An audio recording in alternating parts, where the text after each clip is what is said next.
breezing by, boy. It's this month. How's it the 5th already? Morning, people. It is Tuesday, the 5th of November. Welcome to TDA, the day after. Your favourite news platform and the home of popular culture as defined by the culture. And as always, you're hosted by the best, and we'll let you know who's in today. Okay.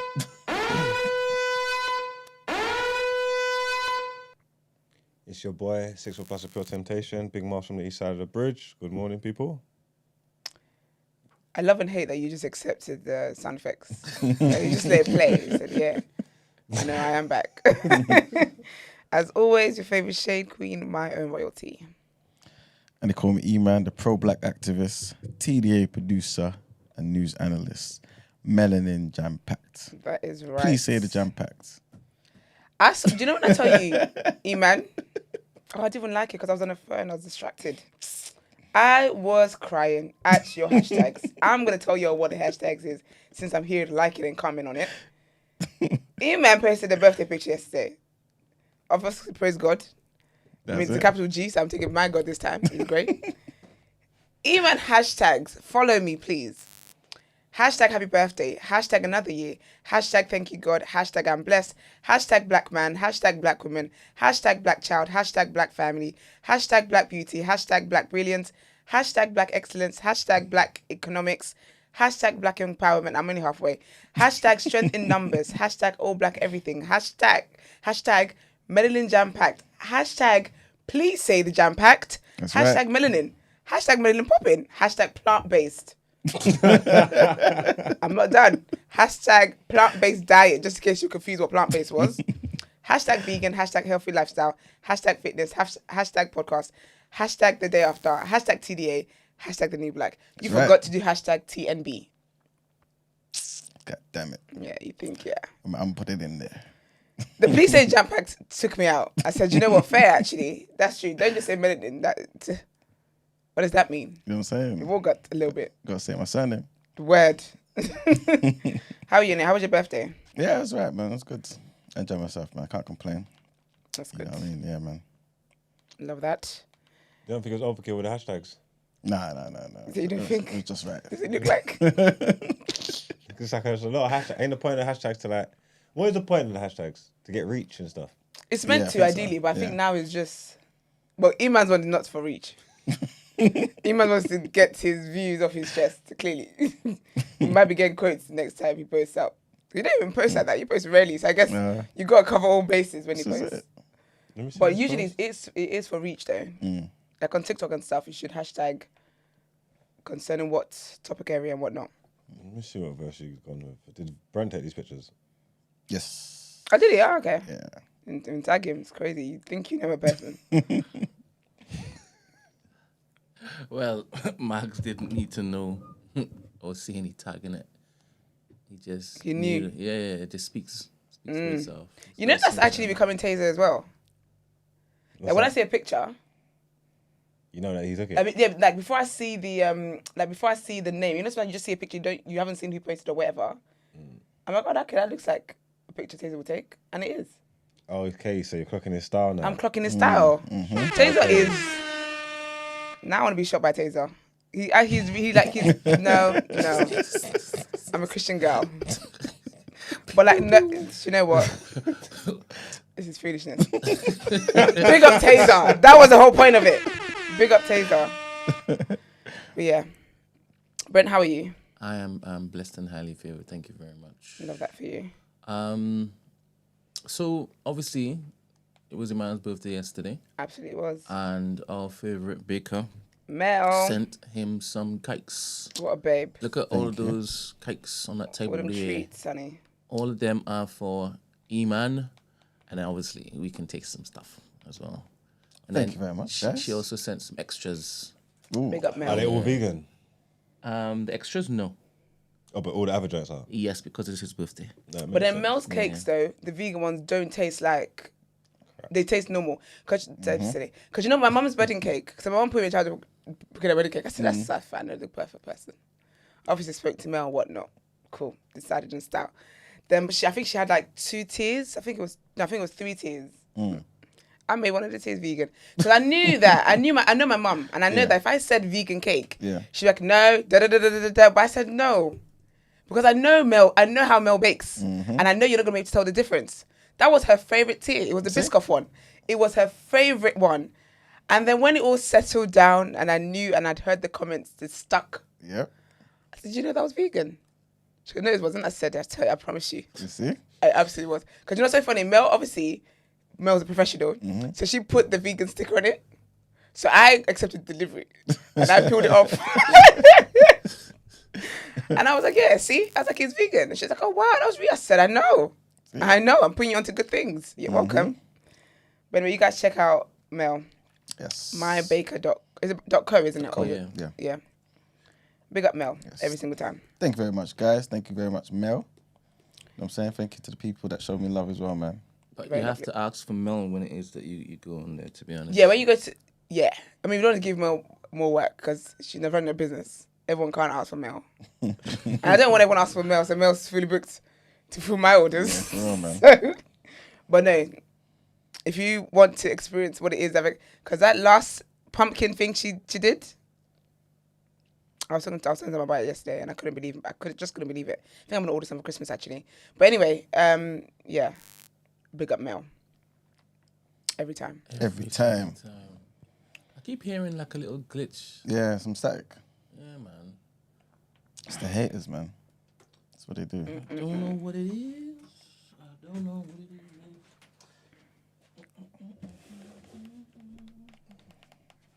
Are you gonna? Have you got more to say? I'm just going to unplug this and plug it back in. Yeah, it's coming. Channel 3. What are you saying? Is it still doing it? No, it's cool. Oh, straight now. Go on then. But it was kind of intermittent though, so. Oh. Let's see.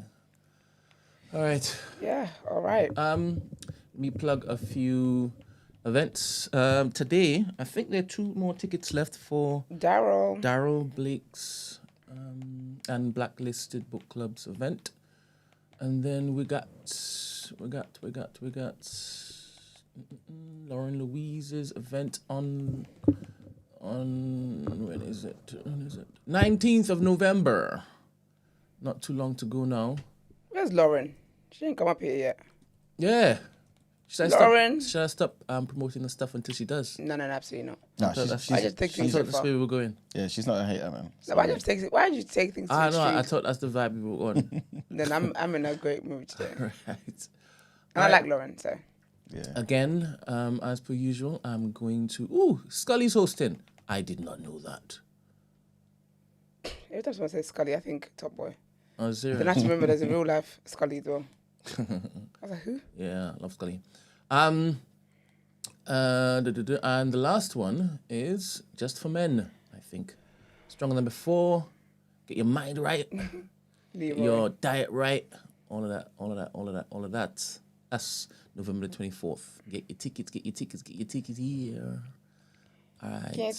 No, it's going to get the chicken. All right. I don't think there's anything else I got to plug. I don't see anything else in the promotions thingamajiggy. All right, that is it. Let's get into the headlines. Please.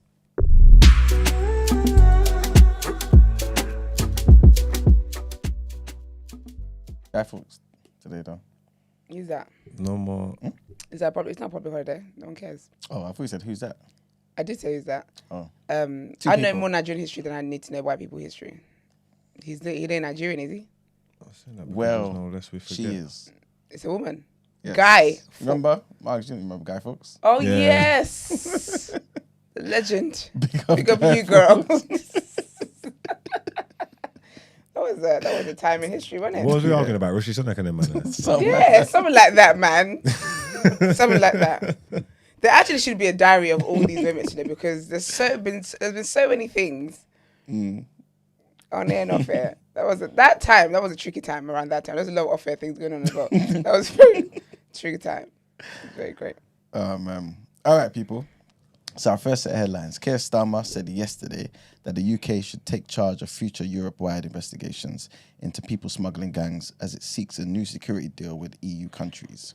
The Prime Minister has also indicated that EU leaders have shown an interest in giving the UK access to a key intelligence database used to identify people seeking asylum.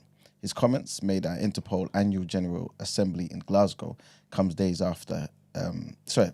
before he meets the EU leaders, including the Italian PM Giorgia Meloni, to discuss future cooperations. Emphasising his personal mission to smash the people smuggling gangs, Keir Starmer told journalists that he planned to improve on previous negotiations with European partners. He went on to say, "I don't think we did as well as we should have done when it came to the question of cross-border crime and security, and that's why I want to improve it. And that can be done at the EU level." Next headline, and Kemi Badenoch has appointed Robert Jenrick Shadow Justice Secretary. Mel Stride has become Shadow Chancellor, and guess who else is back in the cabinet? Priti Kwarteng. Nope. Boris Johnson. Priti Nope. Patel. Priti Patel. Not pretty. She's back. Why did you do that? No, just no. No. Is it good that I didn't see him? And you didn't hear him. Didn't Priti Patel, what happened to her? Is she the one that resigned or did she get fired? She resigned, didn't she? Because she said Rishi she Sunak resigned. wasn't levels, basically, Was in layman's terms. it because Sunak?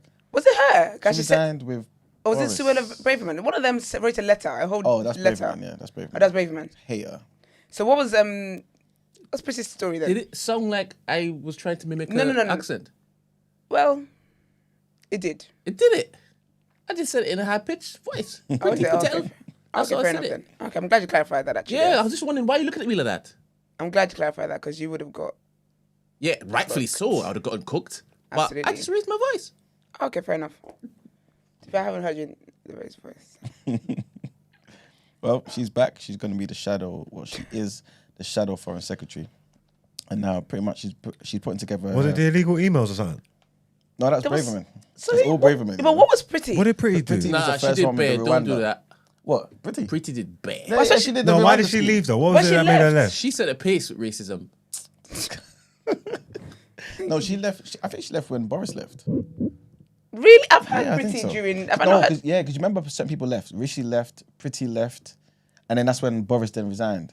And then you But had the Rishi new- left. Yeah, he was the chancellor at the time. And Under then he ended up Boris. coming back to be Prime Minister. Yeah.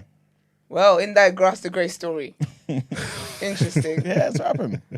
Priti left, I think, and then when Rishi left, it was a wrap. I thought I was hearing about Priti during Rishi Sunak's administration. So that means that she's just so evil. Her name just rings. Well, Oh, I think, Suella took over from her. yeah. Yes, She and was far Suella, worse. yeah, she passed. Yes, she passed the torch to Suella. And Suella did a number, boy. Yeah, it was under Priti that the whole Rwanda scheme came out. That's why everyone attaches that to her, I think. Okay. Yeah. I mean, rightfully so. But yeah, there were, however, questions about whether Jenrick had initially sought another post in a sign of potential tensions between the two candidates that were there to replace Rishi Sunak. The appointment of 3 MPs who ran against Badenoch in the leadership contest followed her decision to make Laura Trott, a leading supporter of her campaign, the shadow education secretary. It remained unclear whether Jenrick's move to what could be seen as a mid-range shadow cabinet job was his first choice, after reports that he and Badenoch had been wrangling over his role. An ally of Jenrick actually came out and said Robert was always keen to serve. But yeah, we'll see what happens in it. And our last headline, the UK was one of 3 countries to vote against creating a UN scientific panel on the effects of nuclear war because the Foreign Office argued that the devastating consequences of such a conflict are already known without the need for a new study. They want to save money. I hear it. The UK, France, and Russia were the only countries to vote on Friday night against a UN Assembly Committee resolution drafted by Ireland and New Zealand to set up an international scientific inquiry to take a fresh look at the multifaceted impact of nuclear weapon use.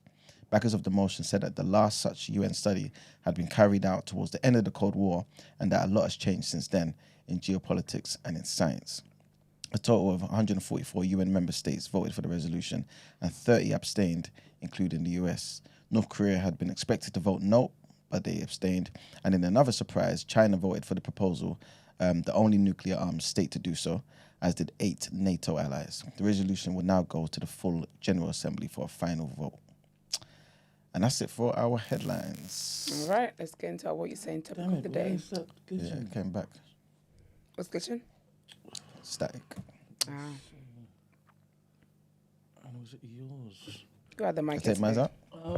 It's that. Oh, it's mine. It's your laptop thing. I don't know if it's triggering the plug. Don't know. I tried to help.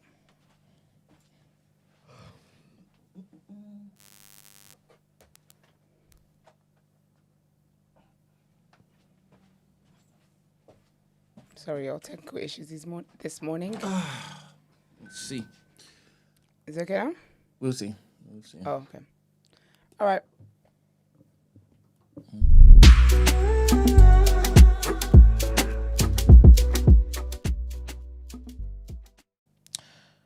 All right, people. Topic of the day. So we ain't gonna spend too long because we've got amazing guests coming. We absolutely do. But I do want to ask a question because this is probably one of the most important elections, basically this year, innit? Or will I be think for the for next the foreseeable future, yeah, man, because exactly. the results determines how we move forward as a world. Indeed. Someone might be a crybaby. Yikes. Exactly. So I do want to ask you, obviously we're, across the pond, we're in the UK. We don't have a say. But as you guys know, this election probably will have an impact on so many different things worldwide, innit? No, but it does, though. American politics impacts the whole world. Yeah, exactly. Like, it does. So I want to ask you guys the question. Who would be better for the world? Kamala. Okay, why? Because I said so. She's just, do you know what it is? I mean, already I have a bias anyway with certain people of certain age running for presidency and political offices. You're an old man. Makes sense. Do old man things. That's my thing. Trump has had a run at it. And that's great. And I think it's time for someone else to have a run at it. And I think also as well, Trump, I don't want to get sued by the man, but he does things that, makes people scared. That you attach the right word, you need to play hangman in your head and attach the right word you need to attach to it. And I think after the whole Capitol thing, I don't even think that he should have ever been allowed to run for presidency. Like, I just think that's wild. So, yeah, I think Kamala will be a better candidate for that. Okay. Margs, Brent? You thinking? Well, who's a better candidate? Yeah, for the world. For the world. Yeah. I don't know. What's their plans? Okay, well, let's get into it. Well, with regards to the world, right? Trump, he kind of focuses on the whole America first thing, right? So that might encourage countries outside of America to be more self-reliant, potentially reducing the dependence on US military and economic support. So all the stuff that, like the UK does and all these other countries in the West to make themselves feel good about stuff, helping these other countries. Charity work. Yeah, all that sort of stuff. Because he don't care for none of that stuff. It doesn't want to waste Americans' tax dollars. He might say, cool, we're going to leave them to fend for themselves sort of thing. So in terms of that might be, I don't know, it depends if you see that as a good or a bad thing, innit? You know what I'm saying? Because a lot of us may say, wait a minute, we don't want you meddling in those countries. You may say you're there to help, but obviously you push your agenda. You know what I'm saying? You put your bloody bases there and you start doing whatever you want to do, killing leaders, everything that suits you. Is it really to help? So, but obviously Kamala may follow in the same sort of lane as the previous Democrats, where let's go over there, let's do what we need to do. I mean, considering that, you went there and you stole from them and you robbed them and done all that stuff, the least you could do is lend a helping hand. Yeah, but what does it come with, though? You know what I mean? So yeah, that's one thing, potentially. Climate change, I think Trump, he don't really care for none of that stuff. I think he thinks all of that is a scam. For anybody, why? I think we should just recycle. I don't know. The climate change thing, I don't... You didn't create it. Like, I just don't... I put all of that in the hands of the sovereign God. Who's this above you? It's above me. It's above... it's above me. Aren't we quite making literally. it worse, though? Sorry? Can't we make it worse, though?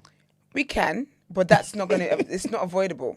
Like... All right. Because you got all these politicians that keep telling you, oh my gosh, climate change, we're going to invest this much money to da-da-da-da-da. But they're taking jets and whatnot to these places. So you don't care. And it's a scam. It's a pyramid scheme. So just everyone stop. Okay. Respectfully. Just stop, I drive an economic car. So. Just don't. Okay, economic stuff. So, obviously Trump is a bit more, how do I put this? To be fair, we don't know much about He's like a billionaire. Stance. Yeah, he's a billionaire. Successful billionaire, right? But yeah, he's got that mindset too, though. Exactly. Which is good. Like, you guys haven't worked hard enough, which is why you're broke. I mean, I don't think he says that, does he? Yeah. Well. Okay, you know what? Let's just say he might say that. But at the same time, he has improved the economy in America anyway, right? Also, I know he wanted to put in some tariffs because he feels like a lot of these other countries are basically getting a lot of stuff from America, and there's no real homegrown industries in America. They're being affected by all the cheap stuff that comes from China and those other countries. You know how he feels about China. There you go. But isn't that potentially a good thing for America and a good thing for the world? Maybe we'll get more products from America. Maybe you guys might think it's better quality. It might be easier for us to import from there. I don't know. Important things at the moment from America is a headache. Okay. And sometimes some of the things are not allowed here because of the ingredients and stuff that they use. Oh, yes. That's China's true. more universal. That's a good point. Because even skincare sometimes, like you're trying to smuggle in Coke. Mm. So, yeah. That's a good point because at the end of the day, what they were saying is that if he does bring in more tariffs in America, it might make things more expensive for us. Yeah. Because he doesn't care about the fact that Anybody else doesn't care. He wants to increase it up to like 20%. That's what he's saying. So that wouldn't be a good thing for us. You know what I'm saying? But it'll be a good thing for America, innit? Absolutely. Let's get to the wars, right? Ukraine and Russia. Who would have a better stance, in your opinions, about that particular war? Isn't Trump friends with Putin? Yeah. Well, Trump will probably have a better stance on the war. I think Trump will have the same stance that the Russian leader has on the war. So. But that might mean to end it. Because Putin don't want the war. Or at least initially he didn't. Trump saying, when I was in power, these men don't cause trouble, don't you get it? Trump is the guy outside the club calling the guy by his first name that he's known by at home. Anyway. The Democrats are just going to keep pumping money in it, innit? I think all these countries will, though. Because I don't think they want... they don't like Putin. So I feel like it's not even... They're not even doing it because they actually want to save the Ukrainians. It's for their personal gain. Who, the Americans? I just think all the countries that get involved with wars and stuff, yeah. it's like your personal gain. Do you get what I mean? Mm-hmm. Like when the Israel and Palestine situation first happened, they were all behind Israel. Yep. And then when they realized, this could be us tomorrow, they're like, actually, maybe you're doing too much. And he's been airing them ever since because you're all a fake. But I can't imagine Trump having we're not giving money to save this. But then I feel like he's going to be biased though. In what way? If he's friends with Putin, like, you know, Demi is back at you, says, I can't believe... Demi and Iman is my favourite segment on the show. Demi says, I can't believe in 2024 someone can still say Trump improved America's economy. 2 laughing emojis. I think he just don't like Trump because of Trump's views on COVID. Vaughn, well, that's a nice new way of spelling it. It says, Demi, I'm so tapped out. The whole thing feels like candid camera. Nice one. They said you're auditioning for a sitcom. Oh, no, man. I'm not well versed enough on American economics to know, but I watch stuff from both sides of the aisle. Yeah. And I see this exact same stats be massaged to whoever's using them. You know what I'm Whoever trying to needs say? them. Yeah. To whoever needs them, like when they could say that he raised wages and he done this and he done that, and then the Democrats will tell you, well, actually, no, this happened and that happened. I just think it just depends on where you get your where you get your information from. Yeah. To be honest with you, but I mean, there's something there. Yeah. And that's, I 100%. feel like, I don't necessarily think like anyone will necessarily be better because it all comes down to their policies. And it's not just them. I say they're just the face of the politics. They're not really the ones that are going to be making the laws and whatever else. But I just think that I don't think that someone should get. I don't believe in second terms after you already had a first term that's finished and there's been a president in between. If you were already there and you're going for a second term, fair enough. But if you've already had one term, then a break, and then you want to come back again. I just don't subscribe to that. So I feel like give the woman a chance. Let's see what it is that she does, and if she's also shit, get her out. That's how I believe politics should be. You can't keep moving as if it's your birthright. Yeah. And you whenever you feel like you want to be president for today, you just get to go in there. Nah. And also he's dangerous. Respectfully, he is. You can't, like, in the world of democracy, it should not be a thing where if you don't win, people fear civil unrest. 100%. That's crazy. That's absolutely wild. So just for that, he shouldn't even get it. Jamie Lopez says, more life, E-man. That's from the Instagram. I think it's from Instagram. Oh, is it? Got the icon. Okay. Right, Brent? Yes. Yeah. Big up my brother Jamie Lopes. All right, yeah. You know what the thing is, though. Someone could say we kind of had. Obviously, it's not exactly the same, but someone could say we kind of had a Kamala Harris presidency because she's under Joe Biden, right? No. Vice president. Vice president count. Yeah, but you're still there agreeing to the things that Biden has put forth Under in duress. the last 4 years. You ain't got no real power. Vice Was she president. looking out a black man from beginning of time anyway and thing? Well, people are saying that's not It's necessarily not true. It's not. Wait, what? Oh, It's not true. Why would she do? This is not true. What did you say? Tell to me, In debunk fact, it. She even helped black men. It's just wiped it off as a misdemeanor. What do you mean? So where She helped more black men than she Took down. incarcerated. oh, what, is that fact? Like Trump. Fact. But who debunked that for you? Life. Black folk. Stats. What stats? Truth. It's the truth. Don't speak truth to power. You can't say truth. Where's the stats? That's what I'm trying to say. Where? I'll give it to you. I can give it to you. That's what I'm asking you. Yeah, Where is but it? you need to read it. Not Huh? like when it is I sent you the Michael Jackson stuff and you said, I'm not watching that. Michael You Jackson just is said, don't with the innocent. bone with that, aren't you? Michael Jackson had his day in court. He was innocent. I don't need to read. What do I need to read? All right. Yeah, that's the answer. That's it. All right. You find every chance to bring that up. Like, even when I don't expect it, like, I don't know how you just win that into any No, because conversation. he asked me to send him stuff. I know you you can't did. pick and choose when you want to care about facts. The facts is he had his day in court and the FBI found him not guilty. So you can't pick and choose when facts are important Chris to you. Kaba, What about him? you think that was the right For two. decision? What do you mean? He wasn't in court. Oh, no, you don't know what I mean. Chris Kaba wasn't on trial. I was talking about Michael Jackson. Never mind, you don't understand what I'm saying. I do understand what you're saying. It's all right. What do you mean? You see, you know you messed up. This is crazy. Go on. I don't mind not continuing. Because you know you messed up. He's asked me for something. Oh, it's not good, is it? I hate when Brent. that happens. You know how to yeah. pick a That's the proper worst. clementine? So basically, the ones that were in the pack, I usually get the packs, right? And it just looks so dead. Sainsbury's have the worst fruits. Allegedly, unless they want to, I don't know. But anyway, they have the worst fruits. They actually have the worst fruits going in the land.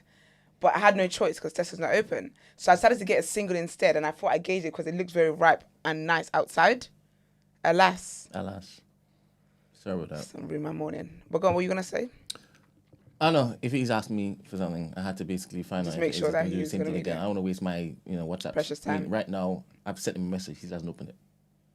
You sent me fake information and conjecture about Michael Jackson and told it the same thing as proof. No, I'm referring Kamala to Harris's. the last thing I sent you. That was nothing to do with Michael Jackson. You got a lot to go for chest.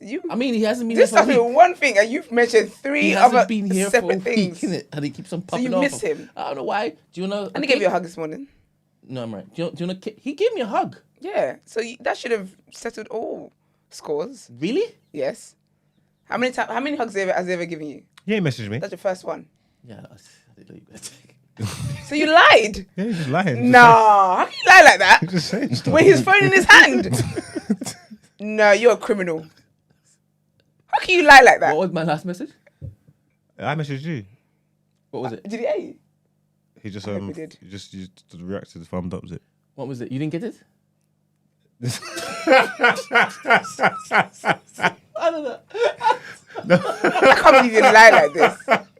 We was talking about the guest list. Did you lie as a kid? He was talking about the Because guest as a parent, yeah, honestly, you would have pissed me off just because lies so stupid. I would lie to my kid. list. Brent's so dumb. Yes, you now. would. You would definitely lie to your kid.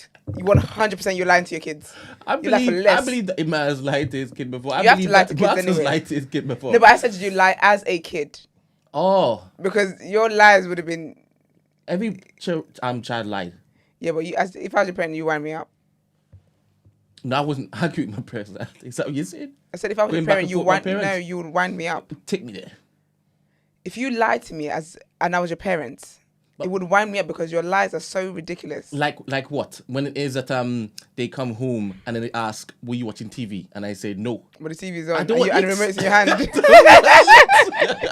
But the remote is in your hand. I said no. They used to feel the back of the TV and it was hot. Oh my God. So you see, sorry to cut you. You see the Camilla thing, yeah? Where did that reputation come from? Sorry, who? Kamala. Same thing.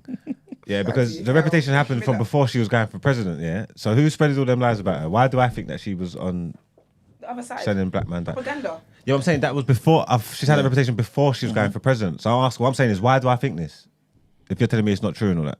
Because propaganda. That's what the whole thing is for. Yeah, but why was they going for it? I don't understand what you're saying. You're asking me how come she has that reputation with me. Because basically what I'm trying to say is, yeah, if it was when she's going for president, if the information just came out since she's going for president, then it would make sense to me, like on a smear campaign. But I'm saying she's had that reputation from before she was in this. She went in the run. She didn't run for this. She didn't vote. No one didn't think her. They just picked her, innit? Yeah. So what I'm trying to say is, how come she had this reputation beforehand? Because she was a prosecutor? Is that why? I'm asking. No, probably because she was a prosecutor. I mean, that's probably just said, oh, you were in that seat, so boom. Everything without any forensic detail is just on you, I guess. Okay. But it's been debunked several times over, is what I'm saying. But I'll send you the stuff. Don't worry about that. And is that the only reason as to why it is that you wouldn't want her to run because of her incarcerating black men who smoke weed?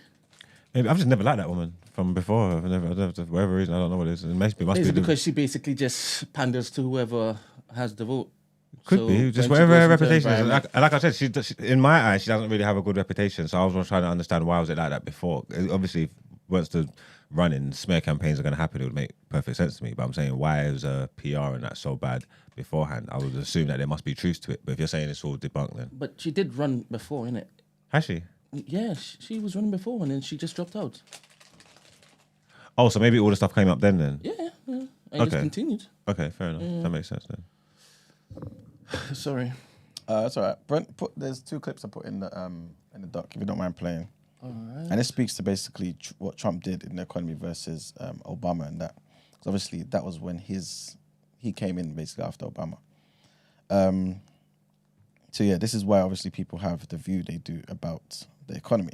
So it's not just some made up bollocks, but we'll see what people in America say, or somebody in America says. You have to realize how bad things got, particularly for blacks, under the Obama We've seen this before, haven't we? Yeah. You played this before? Yeah. Okay. presidency economically. Unemployment, which never reached double digits for whites under Obama, did not fall below double digits for blacks until the 3rd month of Obama's 7th year in office. Under Trump, black unemployment fell to 50-year lows. Black poverty fell to its lowest level on record. You saw black wages rising at more than 15% among blacks, but only 11% among whites. May not seem like a lot, but that's a 36% difference. That is not just a continuation of something that was happening under Obama, as some people like to dismiss it. It was an acceleration. For the lowest income earners in this country, their wages under the first 3 years of the Trump administration grew at more than double the rate during Obama's 2nd term. This was an acceleration. You have to realize how bad things got, particularly. You just find it. Have you got an opposing argument for that? No, I don't. He doesn't look for those stuff. No, because I've seen that information about the wages rising as well. But again, I've seen that information fed to you from Democrats, and they will give you the. Yeah, exactly. Yeah, you get what I'm trying to say? They'll give you the other side to it. He doesn't look to give a balance. No, No. I don't know if we're new here or what. I don't know. Eman is here to do Eman's bidding. Yesterday, we had a topic of the day on his birthday, and all he was doing was supporting Kemi Badenoch. Today, this is what he's doing to support Trump. So, I'm not trying to support anyone Trump. that's tuning in expecting a balanced argument. I'm asking. Remember, I'm asking the question: what's better for the world, right? And then Yeah, but Demi, you're influencing Vaughn, what's being people are said, saying Trump because is when you obviously talk about worse. with Trump, you speak with love. When you speak Kamala, you speak with disgust. No, not at all. I just feel as though, with certain people, you just don't really know what you're getting. And I feel like with your with a particular How come you president, never like just Admit you're pushing your just agenda. because you have to admit, if I thought a particular thing, I'll say it. Look at the stuff I said in the show already, man. You know what I'm saying? No, So- but how But that's come? the reason why we're making this assumption is because you've said it in the past. There, Said what? everyone knows you're a Trump supporter. I'm not. I wouldn't say I'm not a Trump supporter at all. like- it's like you Gosh, you're gaslight not a Trump yourself. supporter. You're not conservative. You're No, not no. Muslim. No, Oh, it's more so. It's more so. yeah, it's he more reps so- all these things, by the way. No, it's more so me saying, okay, guys, based on these particular stats, what is the best thing for you, basically? And obviously, we're not American. It makes no difference to us in that sense. We can't vote, right? But I'm basically saying this is what I'm hearing. I'm hearing from both sides. Like Margot was saying, people are massaging the facts for each particular thing, but numbers still occurred on the particular people. Now, you may say it's because of the residual stuff of Obama, but then you wouldn't give that same reason for why certain things improved under Biden as a residual thing of Trump. You know what I'm saying? So I'm I'm saying we pick have and to be choose what they want to fair. care about presidents. Obama wasn't all that great. Obama was a warmonger. He killed 100%. bare people, Yeah. like drone strikes and that. Like Obama done wickedness, absolute wickedness. But you know what I'm saying, to do their bidding. And I think Kamala might be another one of them if she gets in still. It's crazy. Crazy. Look at what Trump did to the Capitol. Huh? Thank you What very much. Trump did to the Capitol. Yeah, I think it was They care necessary. more about that than the drone strikes for Obama, I believe. Americans. They came out about the what? The Capitol being ambushed.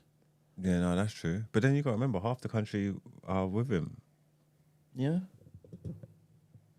We'll see. He does have his supporters. I mean, everything. Oh, I didn't say he didn't. Exactly. So when you're saying the whole country's in uproar, they stormed the place, bro. So there's a big part of it that agree with him. There's a big part of them that thought that it was How am I- I necessary. don't think they My even agree with me. I contestants. bet you there were people that I were don't there know. that didn't even know what they I'm was not coming for. contestant. Huh?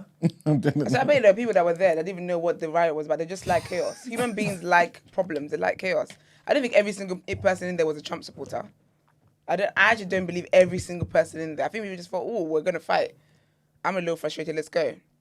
SLM86 says, Iman is the only one that thinks critical, in my opinion. Well, I'm glad it's your opinion. Marx is here. What? I'm glad it's Big your up opinion. SLM. Yeah. That's crazy. That's crazy. Double Anyway, pop. let me ask you this, guys. But you should be able to admit that you like Trump, though. Yeah, I do like Trump. Just like every rapper did in the 90s. Raekwon and them, man. Everyone liked Trump. That's true. You know what I'm saying? I'm the black Trump. This is Raekwon's bars. You know what I'm saying? So To be fair, he wasn't every single that's sitcom what I I'm watched. saying to you. Yeah, but then people realize he was an ass. And then when you realize someone is an ass, you stop supporting them. Diddy I loved Trump. mean, I don't know about that. You did. Trump ain't never been to a Diddy party. We don't know that. As a matter of fact, we don't know that. I don't know how he bagged his wife. Biden's been there though. Is Biden been to a Diddy party? Been there. Biden. All right, guy, I'm sorry. That man a belly stands. He must have thought it was a costume party. But let me ask you this though, yeah. That old man. But why is it though? Why honestly though? Why do you think more black people are voting for Trump than ever before in Are this they? election? Yeah. I know you're not talking about Waka Flocka Flame. He's not registered to vote. He did all of that, and someone was like, first of all, I googled you. You're not registered to vote. You've never voted in this country. But he So what are you might talking want. about? He might want to start today. I know you're talking about Amber Rose either. No, forget those people. I'm just talking about the black people in America. It There's might be been because no they time. see they've got access to the same stats that you do. Maybe, but also I think because of their lived experience under Biden and under Obama and under Trump, you know what I'm saying? Like, you're based it on for the last 8 to 12, 16 years perhaps. You know what I'm saying? Why? What's Trump done this term in his campaign has made black people say, you know what? I prefer Trump to Kamala Harris I or think to it's also Biden. who he's up against though, because also when it was, I feel like when it was Trump and Clinton, was that the same thing as well? Was more black people voting for Trump than ever?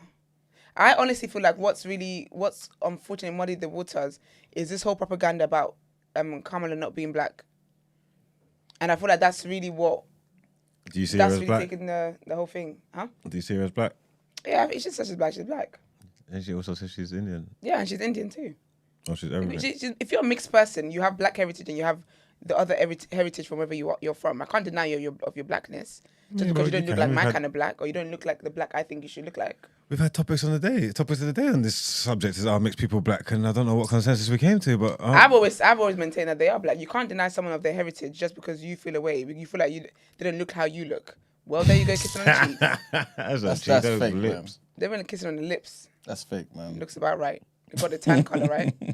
So I feel like the whole she's not black thing is what distracted people, and I think unfortunately, people are not smart enough to actually sit down and look at things critically rather than all of that stuff. Because when people talk about, they're like, oh, she's not black. Like, okay, why does that matter? You would think what you should be focusing on is who's got policies that will help you, will help the country. Like, why do you care so much whether she's black or not? It's for the same reason. And she is, but why do you care so much whether she's black or not? It's for the same reason why record numbers came out to vote for Obama. Because they just forget Obama then. But when it was Trump and Hillary, neither of them were black. Yeah. But what you focus on was the policies. Facts. And that's what it should be. That's what it should be. It should be politics. But because they know that the black community cares about, if you're a little bit mixed race, you're not really black. All these stupid conversations that we have within our communities. That's why they use it as a distraction. That's been one of the biggest things about this woman. Yeah. Is questioning her blackness. No, that's nothing not to do in with America. anything that she's doing. No, in America, you can be the whole, I don't know, 1/32nd or black and still be black person in America. You say that, then why nonsense. why was that a thing then? If they did not, Because it was literally to distract them. No, but that's the reason why Biden put her on the campaign anyway, because he thought he can get the black voters with her. Remember after the nonsense, if you don't vote for me, you're not black. Man, can you imagine a white person saying that to you? Yeah, but if you don't vote for me, you're not black. Which camp do you think brought out was pushing the whole narrative about her not being black? Do you think it was Trump's camp or do you think it was her camp? Probably Trump's camp. Exactly. No, but the point I want because it matters. No, but it's nothing to do with the mixed thing. America sees mixed people as black. They like to just invite everybody to the blood community.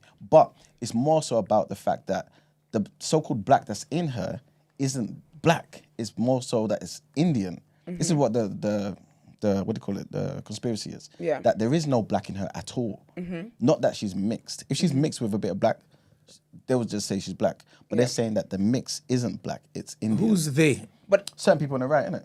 It's just Candace Owens. Yeah, but people are believing it. You know what I'm saying? You're proving my point, though. Dr. Umar said the same thing. You're proving my point, What did Dr. Umar say? He said, if this is the case, then she's not black. If what is the case? What Candace is saying. The whole thing about that particular part of it. Have you turned against Candace again now? Janet Jackson said the same thing. Out of all of the files that Candace has been dropping, I've watched every single one of them. Yeah. She still hasn't looked to disprove that her father is her father, right? Yeah. And her father is mixed race. He's half black, he's half white. Do you understand? So the one drop rule, literally, is No, there. but do you know what it is? It's that part, though, that is meant to be black in him that she was contending, right? No, it wasn't. No. So where's the Indian? Sorry, where's the other thing?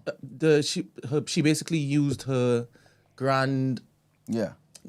help as her grandmother and said that she was black.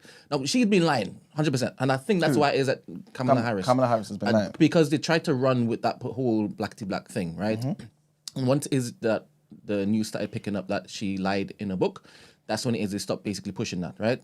100% she'd been lying. But to go on this particular escapade, to try to now remove all of the black in her has been absolute crazy content. But it's unearthed some gems, though. You saw the extent of the cover-up. However, Harris's father is still Harris's father. She ain't disproved that yet. Yeah. And she's now stopped. She's now come to an end. Well, at the end of the day, if that's the case, then it is the case, isn't it? That's but do you know this is actually a case in point? Just this conversation here, this dialogue just right now, is the case in point that I'm making, is that they made her race the focus of it to distract people. So that's also why I believe people are might be aligning themselves with Trump and whatnot. I don't think so, you know. I think it's more so just... Yeah, but you also don't admit that you're a Trump supporter or conservative. No, it's not because of that. So, what I'm trying to say is that black people was voting for Biden anyway, like in the last one, innit? But why is it since the last one, black people are now saying, cool, we prefer Trump? It's a black woman, but okay. Okay. So I'll play along. they would prefer the white Biden over the black woman? I don't think that's the Do case. you know that on the scale of priorities, where does the black woman come? For black men? For black people? Okay, you stay there. You stay there. I mean, that's... Yeah, what are you saying, Emmanuel? You stay there. What do you now saying? He's saying that black women are precious jewels in the eyes of black Yeah, men. what are you now saying? I don't think that somebody's just going to, based on race, just say, okay, the white man is more something than the black woman. As a black man? Yeah, as a black man. I'm not talking about As everybody in else. you're projecting, you mean? Maybe. Alright. But you think that's the case? Okay. Oh, 100%. Mark, you think that's the case as well? Well, a black man going to say, I'm not voting for a black woman. I would rather choose a white man. No. Well, I mean, everyone's got their opinion. I wouldn't afford that. I wouldn't afford that. I think they would. What's the logic behind that? Basically, every single aspect of life outside of now voting. I mean, I've seen a lot of black men basically looking to just say Trump for the win. I'm not saying it's because he's white, but because it's white. Oh, it's because Kamala's not really a good candidate, you know. Are people forgetting this? I don't think either of them are. That's the truth. But what I'm trying to say is, it can't just be because she's a black woman or because she's a And woman or whatever. I'm only saying that not because she put the work in, because she put the work in. Yeah, but she didn't have no primaries. I even believe that they gave this to her. Like, she's done more. Like what the I believe Conservatives she's done done. more for black people than Trump has done for black people. Okay, I know Imara keeps on talking about the whole economy stuff, but I ain't seen the receipts yet. Do you understand? Until he shows me those receipts, I think Kamala has done more historically for black people than Trump. Can I add to that? You see the whole thing about, she's locked black men up and blah, blah, blah, blah. So, obviously, you've seen that. Even though there's stuff that disproves it, that is still the narrative out there, is that she's been locking black men up, blah, blah, blah. Yeah. Why would those black men want to vote for her? Cause the same way they've pushed the whole race thing and, like, the propaganda they've done against her is very strategic. So why then, if the narrative out there is that, she's been locking black men up and da-da-da-da-da-da-da, why would the black men then want to say, oh, yeah, we're going to vote for you, Queen? I think just because she was under Biden before. So a lot of this information was out before. Remember, she was still the running mate with Biden for the last 4 years. So they knew this information. But the focus has always been on Biden because it's a presidency. So a lot of this information, it might have been out there before, but it has not been magnified the way it has been this time. She's the one who's running this time. There was even a point where the propaganda had her letting in all of the immigrants. Yeah. And because they called her the border czar. Yeah. And then that got debunked. And then they stopped talking about that. Yeah, that's true. And now they are focusing solely on her blackeniness. But the point I'm making is, though, even though all this narrative was out there, being the border czar, being the person who's looking at black men, black people still voted for Biden and she was attached to him. Now that Biden is left, like, and you're now saying these things are being debunked, why are they leaving her for Trump? And also, by the way, some of these people might not have just left Kamala for Trump. It could just be people that are on the fence, who are independents, but more black people are saying to themselves, I'm just going to vote for Trump. You know what I'm saying? This is what the polls are suggesting. So, There was even propaganda that was suggesting that she was going to change some sort of law or bring some law into effect that would give people in jail gender surgery or something like that, I think. And then it got debunked because it's already in place and she said that she's just going to abide by the law. Okay. So a lot of misinformation and disinformation has been put out there because I guess they know that black people are kind of fiercely leaning towards certain ideals, and if it is that she's seen to be promoting them, then they'd be like, all right, cool, Trump's not on that wave, let me go for Trump. Yeah. I think that's what's been happening. Because in my mind, I'm thinking, all right, outside of the whole dancing for whatever forum you're in, which I don't think every politician does, well, in a sense, kind of. I guess you do pander to whoever or cater to whichever crowd you're in. But she changes her voice and stuff. Do you understand? And that's been highlighted by the right a lot. Yeah. And I guess when you come across phony, you have to ask yourself, who is she going to be? Who's she going to turn up as when it is you're on that hot seat? Yeah. And I guess they're saying Trump is just whatever he thinks, it's out of his mouth, which is bonkers sometimes, man. Did you watch him with Joe Rogan and that? We can hear everything he's saying. I didn't click that. Oh, how come? That's a good question. Because normally I would watch that. I think it's because I didn't get any sleep for 3 days. And I think I'd put it on my watch later, but I didn't watch it. I don't know why. I don't know why. I just told you why. Yeah, that's Yeah, I right. just told you why. I'll stick with that. But did his podcast runs help him? Yes, I think it did. It helped him with Flagrant 2. Then again, depending on which platform you're watching, they cherry-picked certain parts and pushed it. For example, they took Andrew Schultz and them man laughing with Trump in response to something as they were laughing at him. And they weren't laughing at him. I'm not talking about from the left. Yeah, that's how they pushed it. And then on the right, obviously, they were like, nah, they loved him. He came across more human, witty. He even explained as to why it is that, he says some of the things that he says and the way he says it. But Andrew Schultz was like, look, I won with both parties. Both of them loved me. But I didn't watch it. Did you watch the Sit Down with Rogan? Some of it. I need to go back to where I checked out and thinged it. I was just watching it. I was a bit surprised how the conversation was going, because before he went out, I always felt like Joe Rogan didn't like Trump for whatever reason. Not like super disdain or whatever, but just the way that he talks about him and he hasn't had him up there. I just always felt like there was something there. And then how the conversation started when and they were speaking, it was like, oh, okay, no, you seem like a Trump guy. And he was saying that he wasn't from before or like whatever, but just like the way that they was talking, like I said, I haven't finished it or whatever, but the way that he was approaching him and dressed up the questions, right? Like he rates a lot of the stuff that Trump does and the way that he moves, you get me? So I was just a bit like, okay, cool. I didn't know he was a Trump guy, so I want to see how the conversation panned out overall, but I didn't get through all of it. It's like 3 hours, isn't it? Yeah. I think a lot of the centrists and some of the people who were just conservative, but were left-leaning, I think some of them think that the type of policies that the left are like going with these days is far too left, and there needs to be a correction.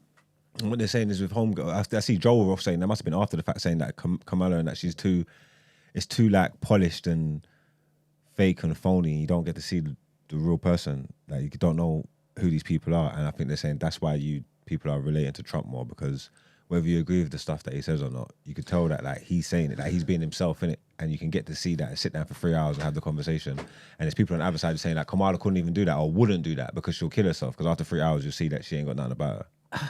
I mean, it's so difficult because I've seen some of that. And I've also seen when she drops that, it's perfect. Like it's relatable, it's smooth. And I feel as though dependent on who she's sitting down with, she basically goes along with whatever she needs to go along with, right? I believe, because I've watched a few videos about Kamala's rise to the position that she's in right now. And she's done a lot of good work behind the scenes, like a lot. And she's been principled all the way through. Do you understand? So now that you've gone into this particular framework where there's already a long-standing culture, you can't just decide to do what you want to do. That's I guess that's why everybody loves the Maverick Trump, because he's seemingly doing what he wants to do. And I don't know if that plays out if he's now re-elected, because they will get him out there if it is he doesn't follow what the proper people who are running the country want him to follow, right? For example, one might think that you're now going to just get out of Russia. I don't think that's happening at all. Why? Even though, because in my mind, America is at war with Russia in perpetuity, not just the case of the democratic government. Do you understand? So I don't know if he's now going to come and stop that, because Trump is not. He's not going to be running the country. He's going to be the placeholder. He's going to be the face. But if he doesn't do what it is America wants him to do, I don't know if it is that he stays. So I don't think it will happen, Emmanuel. As in, you think he'll be killed? No. You're serious? So you think he's going to win? Stop. I also don't think that he removes himself from, he removes America from Israel. Yeah, not at all. He never said he would.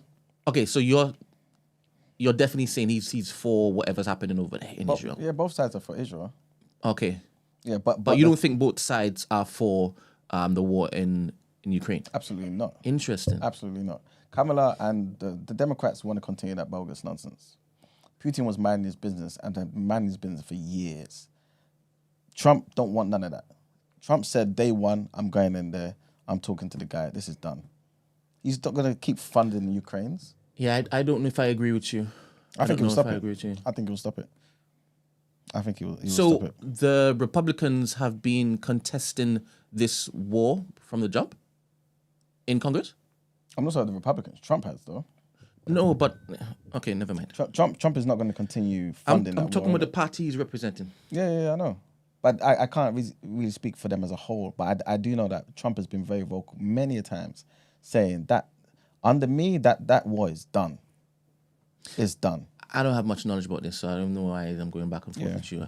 I just don't think that it will be up to Trump to pull out of Ukraine. I don't think that at all. Yeah. At all. That sounds like a friend calling in a favor. But politically, I don't think he's got the card to do that. All right. Well, that's enough of that. Let's wrap it up. Wait, there was a Good vote luck, today. America. Yeah, man. Yeah, man. Good luck, Americans. Stacey, get some rest, will you, girl? God damn. Honestly. Quickly then, call it. Yeah. Kamala. Yeah, I think Kamala's going to win it. Trump. You just want to be different. Nah, man. I thought Kamala was doing it, and then I see Glorilla and them girl, and I was like, you know what? This is crazy. Well, who are they supporting? Yeah, Glow. She was performing for Kamala and that. Oh, okay, cool. I just think it's crazy how they just get all these rappers and man just start shucking and jiving for these people like anybody cares. Like But you know what anybody gives a people fuck do, about though? you, and all these people People do. endorsing politics. Beyonce. But they don't know one rasp about these But think policies. about it, though. Nothing. And But all that's these the dumb thing. celebrities coming up chatting shit. I just think it's crazy to And me. there you go. Yeah. But a lot of people that vote don't know anything about politics anyway, though. So think about it. You get Beyonce on the stage. You know how the Beehive are. You got Kelly Rowland next to her, Destiny's Child and whatnot. There's people that are going to vote just because their favourite's voting. Yeah, I just think it's just rude to people. It's 'Cause crazy. I love Glorilla right now. I'm in my glow bag. She cannot be dictating. I'm in my glow bag. She can't be dictating what political choices I'll be making for my future. That's wild. Like, Where people don't mind. That's maybe the UK people need to get a bit of that. nah, I don't want to Get see none of that. Stormzy, I don't you want to see none of that shit. Question Might get before the we votes. move on, right? So I watched the film, right? Good film. Film that you asked me to watch for the interview Yeah. today. Yeah. And there was a question that came up that I thought that would be fantastic for our topic of the day. Oh, nice. What question is that? I wrote it down. Hold up. The question is... Aren't you working while working? It's about cultural love. Yeah. So why didn't you write it down? Go ahead. I can say it's about cultural love. You know the question. Yeah, I had a feeling. I was like, oh, okay. Yeah. I can't remember what I was that last. Can't remember what it. So, Oh my God. what is more important to you, culture or love? Sorry, what? What's more important to you, culture or love? Culture? Without context, by the way. Without context. Oh, love.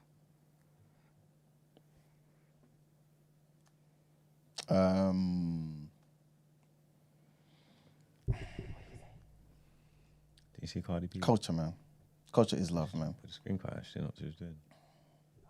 And this is in relation to the farming, right? What's yours? Mine is love. like hands down. Like it trumps culture every single time. Every single time. Yeah. Because I love Jesus. This guy is mad. This guy is mad. It wasn't even. I didn't even pause when it is. I heard the question. I went. It's love. I wrote it down. I was like, silly. I'm gonna ask the panel, right? Yeah, but I man is knew love Iman time. would go with culture. But it was yeah. That, I mean, obviously we talk about when the guest gets here, but it's deep, man. Yeah. But I see why they picked.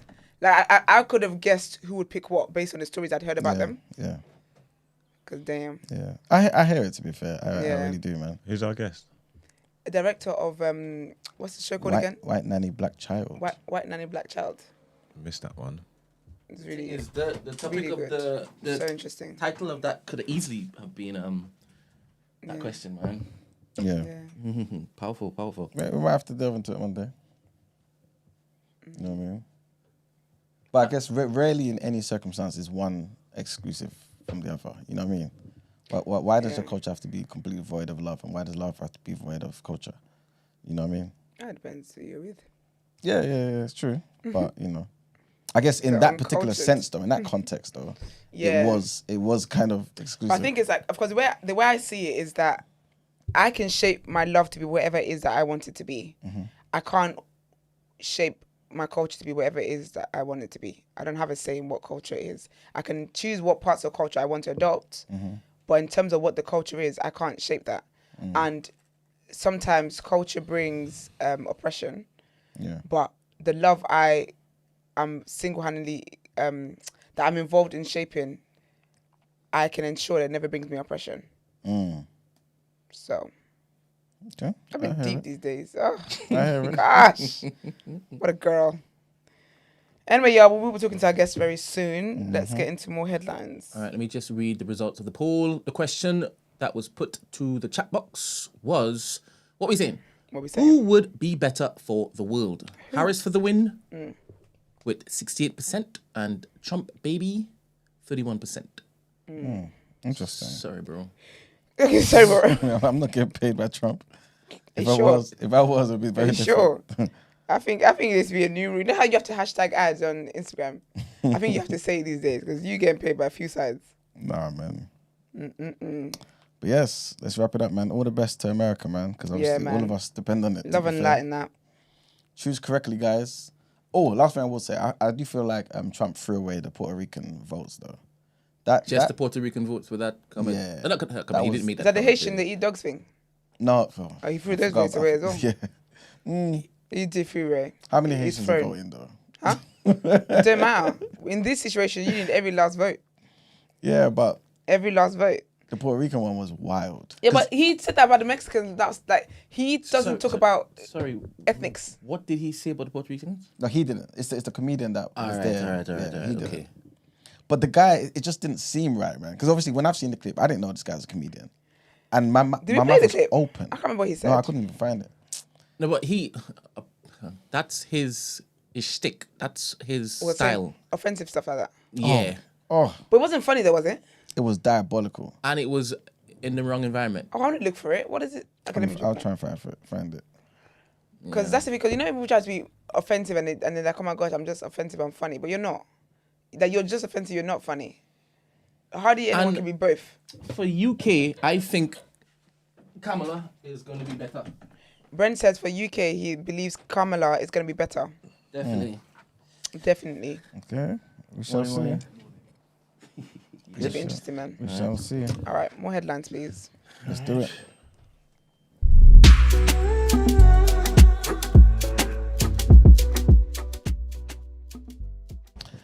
All right, people. So, Rachel Reeves, she's admitted that she was wrong to say higher taxes were not needed during the election campaign. Oh, that's all right, girl. Don't worry about it. Don't sweat it. She knew. She lied to us. No, because the way I see it, how they don't have information to all the books. And that's why when they came in, they said, nah, this previous government, they made a mess of things. The debt hole is big. So don't worry about it, Rachel. You just do what you need to do. Don't worry about it, sweetheart. Don't worry about it, sweetheart. Don't worry about it, sweetheart. It's all right, girl. Well- Water under the back. A month before Labour won the July elections, Ms Reeves said, "We don't need higher taxes. What we need is growth." And on Wednesday, the Chancellor raised taxes by she's silly 40. for that. I'm not a politician. I wouldn't have said that. But fair. You get the votes however you can, girl. Some people are getting Beyonce and them to twerk, so fair. And on Wednesday, the Chancellor raised taxes by £40 billion, which is the highest amount since 1993, prompting a jump in the cost of government borrowing that had calmed by Friday evening. She told Sky News this Sunday morning with Trevor Phillips, "I was wrong on 11th of June.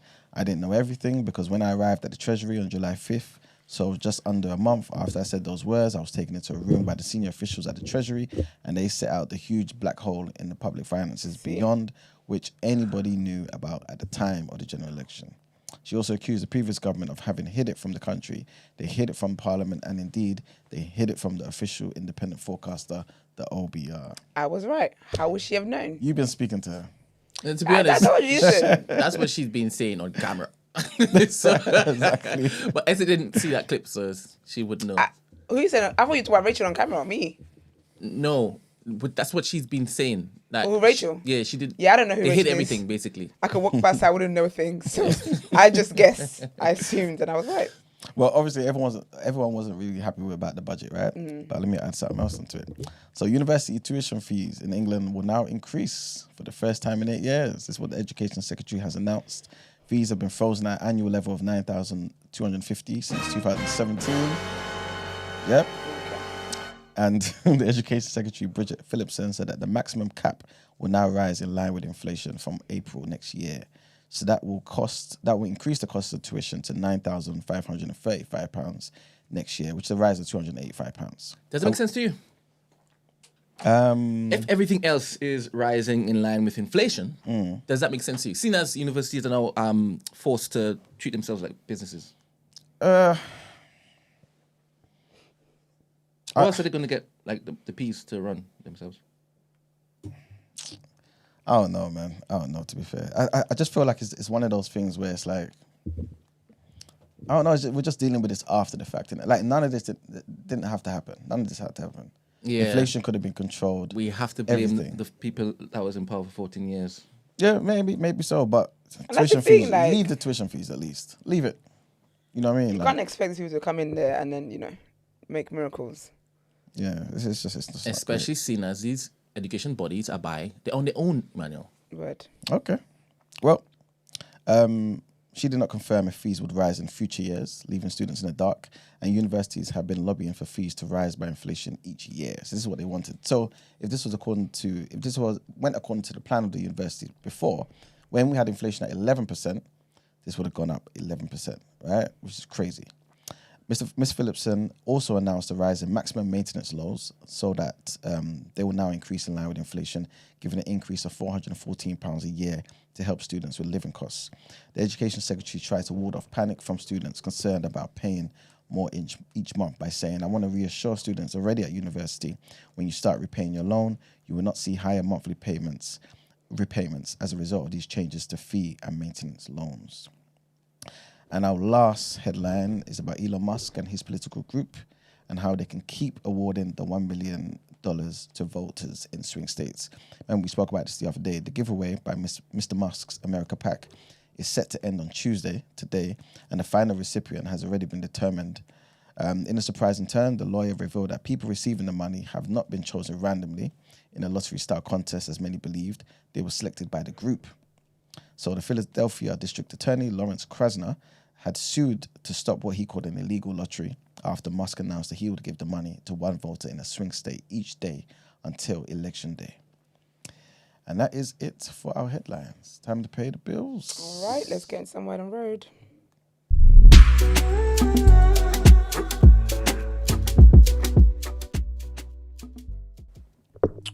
All right, not much for me today, just very quickly. Margot Robbie, who a lot of people know as Barbie. She's an actress anyway, but her most recent thing is the Barbie movie. She's given birth to her first baby, which is so sweet. So she's got a husband, and he's an actor. His name is Tom Ackley. Is he an actor? Yeah, I believe he is. But yeah, anyway, they've given birth to a baby boy, which is really, really sweet. Congratulations to her. She's 34 years old, so there's been obviously conversations around women having children later. I mean, the government's been complaining about it and whatnot, but for a lot of women, it's nice because like you sort out your career, like you're intentionally in having a child when you feel ready to. So that's quite inspiring actually. So big up her, congratulations to her, and a lovely husband. Also speaking of babies, Melissa's wardrobe, Mel, the Mel who makes us do things. Also, I never talked about her matcha on here. Mel's got a matcha with Blank Street. Oh my gosh! First of all, big deal that she has her own drink, like her own. I don't know what matcha Mel. is. So What's that? What? a matcha it's like a coffee type drink. It's like a type of a coffee. It's like a healthy drink. Okay. But basically, it's with there's a coffee shop, a coffee chain called Blank Street, and Melissa has her own drink with this company. Okay. Nice. Not just in the UK. I think there's like 2 of them in New York, I believe, or maybe 1 in New York. So, but it's a secret menu. So when you go there, just ask for Mel's Maple Matcha. Slaps. So they first came out with a cold version, and then they've come out with a hot version. You see that hot version? Oh. It's the best thing I've ever tasted in my lited I tasted a lot of things in my life. That's absolutely banging. So big up Mel anyway, because that's absolutely. I think from what I know, they've only had this with Hailey Bieber or something like that. They've only had a partnership with Hailey Bieber. Absolutely iconic. And Hailey Bieber is Justin Bieber's wife, just in case you didn't get it from the name. But that's absolutely iconic. So big up Mel for that. She created her own drink and it's just amazing. But anyway, yesterday, so as we know as well, she's giving birth to a baby boy. She hasn't talked about her birthing story for a while. Like, she just hasn't spoken about it. She said that she would have at some point. But yesterday was Friday day. She talked about it. And honestly, thank you, God. That's all one can really say. It was very, very, if you want to watch it on her stories, it is there. I think she's put it on her highlights now. Let me just double check for y'all 1 second. But it was very, very, it was a lot of stuff. But I think there's a few things I picked up from it, which is I feel like with, let's see, is it on here? No, it's not. But it's on her stories anyway, so you can check before it expires. But it's just a few good things to talk about. I feel like, obviously, we've had conversations on this platform anyway about maternal, like just pregnancy and all of that stuff. We've had the lovely ladies from 5 Times More who now have an app. They have an app. So if you are pregnant or, to be honest, I think everyone should just download it just in case you might buck a What if you're stuck in the underground? You might buck a pregnant woman. What if you're stuck in the underground and then, you know, like when they like, oh, a few delays, someone goes into labour. I think everyone should know what to do. Everyone should know what to do. But anyways, it made me realise that we have a lot of conversations when it comes to like maternity and like pregnancy and stuff. But a lot of times it's mainly just women in those conversations. And Mel's story really made me realise how important it is for men to actually to actually know and understand and learn these things. So I definitely recommend the men watching it as well. But I think it was very commendable because with her husband, so she's got endometriosis, and when she met her husband, she basically told him that, and he went on and he researched it, and he was like, oh, like he went on to research what this meant, what this is, like, do you get me? Just to understand the condition and what the risks were. And I think that's very important. Like, I feel like pregnancy is not just a woman's problem. It's not just something for women. If you got sperm and you're putting your dick in women, you need to learn about pregnancy and all these things. But it was very, very insightful. I definitely recommend watching. I'm very, very thankful to God that she survived, that her baby survived. Her baby nearly came at like 22 weeks. It was a whole ordeal. Wow. She also encouraged people that if you can, she's like, if you can buy, like, she's like, she recommends people saving to get like private scans, because she's like, I'm not going to cost the NHS or whatever, but there was things that was missed that her private scan was able to pick up, and there were life-threatening things. I would say, like, if as much as pregnancy is obviously quote-unquote common, it is actually a life or death situation. We have so many situations where, unfortunately, women die. Like, and again, that's why we had the 5 times more ladies here, because black women are 5 times more, now 4 times more likely to die, isn't it, from pregnancies, from, you know, the journey and whatnot. So it's very, very, very important conversation that needs to be had. So congratulations to her. I'm just so happy that she's been through all that. Like, what she went through was so traumatic that she was actually just leaned on God the whole time. Even the doctors were like, you're very, very calm. But she was like, she couldn't get herself, she just couldn't get herself to be in a place where she's accepting what she was being told. because otherwise she would be defeated, kind of thing. So she had to stay positive. And instead, obviously, she could see that her mum as well and her husband were there. Were trying to be strong for her, but there was moments where she could see even the fear that they were facing. She said, at one point, her husband was like to her. He looked at, so when her baby came out, her baby wasn't even breathing, but she didn't even realize because obviously she'd just been doing whatever, and then she was like, "Oh, why is the baby not crying?" And her husband was like, "No, it's fine, don't worry about that." And then they had to basically resuscitate the baby and whatnot. After all the things she'd been through, the whole pregnancy, by the way, she was like on bed rest for like 3 months. And for someone that works the way she does, she had to give up her brand ambassadorships because obviously she couldn't meet the contract because she just couldn't work. But what she went through was so traumatic that her husband, while she was still there, while they were resuscitating the baby, after they resuscitated the baby and whatever, he looked at her and he was like, "Yeah, we're never doing this again. Like we're never doing this again." But it was amazing because again, he learned what he needed to learn, so he knew how to be there for her, and just have people that advocate for you, which is very, very important. We hear that a lot with black people when they go to doctors anyway, but especially when women are giving birth and stuff, they tend to be ignored because it's like, oh, you're just being dramatic. It's not that painful. But then those pains that they complain about is what is a life or death situation. I just think with these conversations we can't keep having these conversations. We can't keep saying, "Oh, thank God this person survived," and "Oh, what a shame that this person." Like I always think about Nicole Rain and Nicole Thea and her baby Rain that passed away, and she complained to her midwife throughout the pregnancy that she was always out of breath. Whole time now they found out that she had a heart problem or something like that. That could have saved her, and she unfortunately passed away, and so did her baby. So we just can't keep having this conversation where it's like, "Oh, thank God you survived," or "R.I.P. this," but it just can't be that. Do you get what I mean? But it was a very, very important conversation. Love and light to her. I mean, I know Audrey as well on receipt. She shared her birthing story as well, which again, because her mum was a nurse, she was complaining about stuff to doctors and they were ignoring it. But her mum's a nurse. Her mum was like, no, this is what's happening. But how many people's mums are nurses? Do you get what I mean? So it's just an important conversation that we need to be having. So yeah, love and light to all pregnant women out there, and I pray for a safe delivery for all of you. And apparently the word on the street is that you to like get them to measure your cervix and stuff. Apparently that's very, very important. So yeah. And then lastly, just quickly, trigger warning on Diddy. His situation is still ongoing, but basically it has now been revealed that, well, TMZ obtained a document. Devil work hard. The devil works hard for TMZ. Oh. But basically, they've obtained the documents that the NDAs essentially that all attendees of Diddy's freak-offs had to sign, and part of it says you're hereby irrevocably irrevocably agree that you shall not at any time. Sorry, trigger warning, perversion, sexual assault, animalistic behavior, all the triggers, child. But yes, it says that you shall not at any time you shall not disclose directly or indirectly to anyone any of the following information. It says artists, artist parties and or artist business activities, entertainment activities, financial affairs and or personal life. So anything you see here, can't talk about it. It also says that the people are not allowed to take pictures or film without previous consent from Diddy. It's ironic, isn't it? The fact that he knows the meaning of consent. It also says that people are prohibited from doing interviews or writing books about what they may see.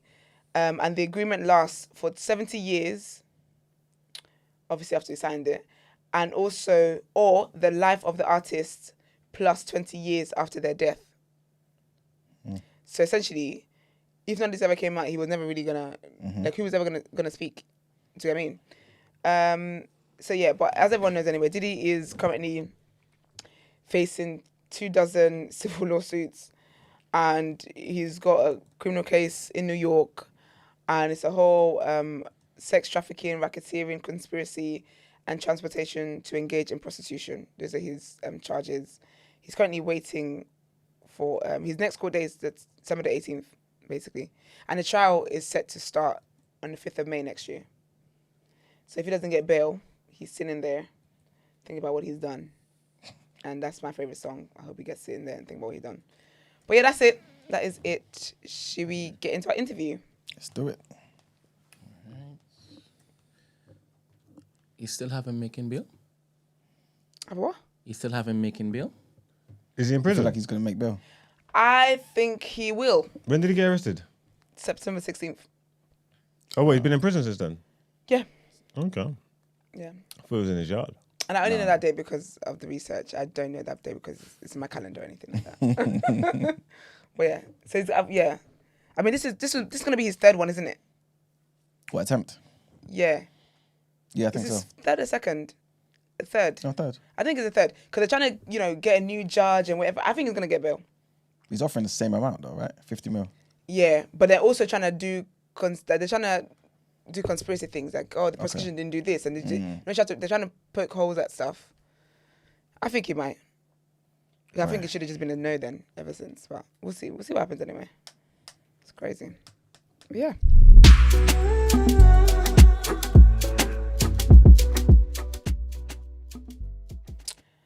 All right, we gave you guys an assignment a while ago. Was that a week ago? We gave you an assignment. We said, watch White Nanny Black Child. We're going to be speaking to someone very important in the making of this documentary, I want to call it, or film. But yeah, we have a lovely, lovely guest with us today. Please let our lovely listeners know who you are, sir. Morning. My name's Andy Mundy-Castle. I don't know how I can follow Diddy though, so I think we need to You can never follow Diddy. just take a moment to pause. Yeah, that's why we have the and traditional reflect. music. Let's have a Because we let people know that, hey, this is different Yes. conversation now. Yeah. No. My name's Andy Mundy-Castle. I'm the founder of a company called Doc Hearts. We Amazing. make unscripted non-fiction films for everyone who'd pay us. Love that. Yeah. Dope. Love. So before we get into our interview, we have a game that we play with all of our guests. It's a bit of general knowledge and this or that. All right. You have 1 minute to answer as many as you can. Wow. There is a scoreboard. And it will be over a 140 beat. So if you don't know any questions, just say pass. Pass. Yeah. Okay. Cool. Yeah. That's all the instructions, right? Yes. 1 minute? You said Yeah, 1 you minute? got you got Cool. 1 minute. Yeah. Let's go. Okay. Oh, you get more points for right answers than the preference ones. Yeah. Yeah. I'll do my best. All right. Love that. Rooting for you. Brent, are you ready? I am ready. Are you guys ready? Yeah, you start. Mark, start. Oh. Want to start? We'll start, yeah? Yeah. All right. Yeah. All right. We start in 3, 2, 1. Directing or producing? Producing. What is the capital city of Japan? Tokyo. Who was the first black woman to become a billionaire? Oprah Winfrey. Past or future? Future. How many sides does the Pentagon have? 6. A saddlery sells items for the use of what animal? A saddlery. Horse. Chocolate or vanilla? Chocolate. What is the largest desert in the world? Sahara. In what year was Rosa Parks arrested for refusing to get up off the seat? 1958. Smartphone or laptop? Laptop. Who painted The Last Supper? Da Vinci. What language has the most native speakers? Let's just go with Nigeria. Knowledge or power? Power. What are the first 2 letters of the word xylophone? X and Y. Who was the first black person to receive a PhD from Harvard? Pass. First of all, you're out of order for that. You set him up. You were doing great. You're so cultured. So I feel like I think you actually might have the higher score. Who was it? It was Sace. Says, yeah, it's close. It's Oh, definitely it's close. close. Yeah. Okay. Let's see. Yeah. I'll do the calculations in a minute. Yes, please. That was really good actually. I was trying. No, you were in the zone. I love that. He didn't pass any, did he? You passed one. The last one. I don't know why Iman because you jumped. No, because it was a repeated question. Yeah, but there's So that's why I 3 think- other ones that weren't repeated. It was a tricky one. But yeah, can you please tell us about your film company? How did you get started with that? I mean, since university, I've been an entrepreneur. So, Nice. I've kind of always been thinking about, and actually, by the way, I'm really impressed here. Like, this is the future of broadcasting. And it's really Amen. inspiring to see what I'm seeing right now, because I think when I started, this was kind of, this was well before my time, but it was always thinking about how I could just expand what I was doing with media, what I was doing with the stories that I wanted to tell. Yeah. And yeah, I've always been into documentary specifically. I'm quite fortunate that from the age of 16, despite kind of what was around me, I just locked into this thing. Like true stories, I just always felt there was some real power in telling people about true stories. Yeah.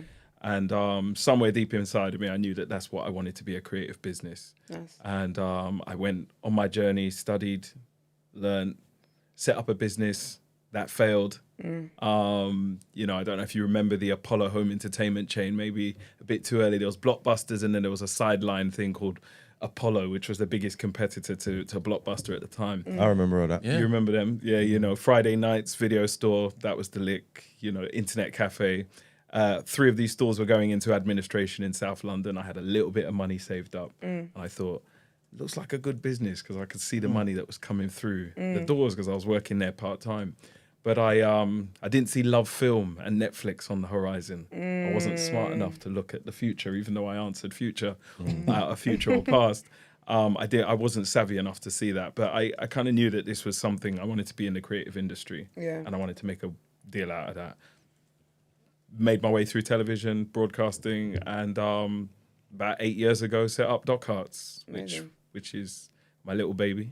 Been going from strength to Can strength. you imagine? I say a little It's a baby. little, you know. We're going from strength to strength and doing a lot of good things. So I'm proud. That's nice. What did you study at uni? Media studies. It's funny, I just wrote about this the other day, because this coming back east side, if I can't give away the location, but you know, I went to University. Thank you very much.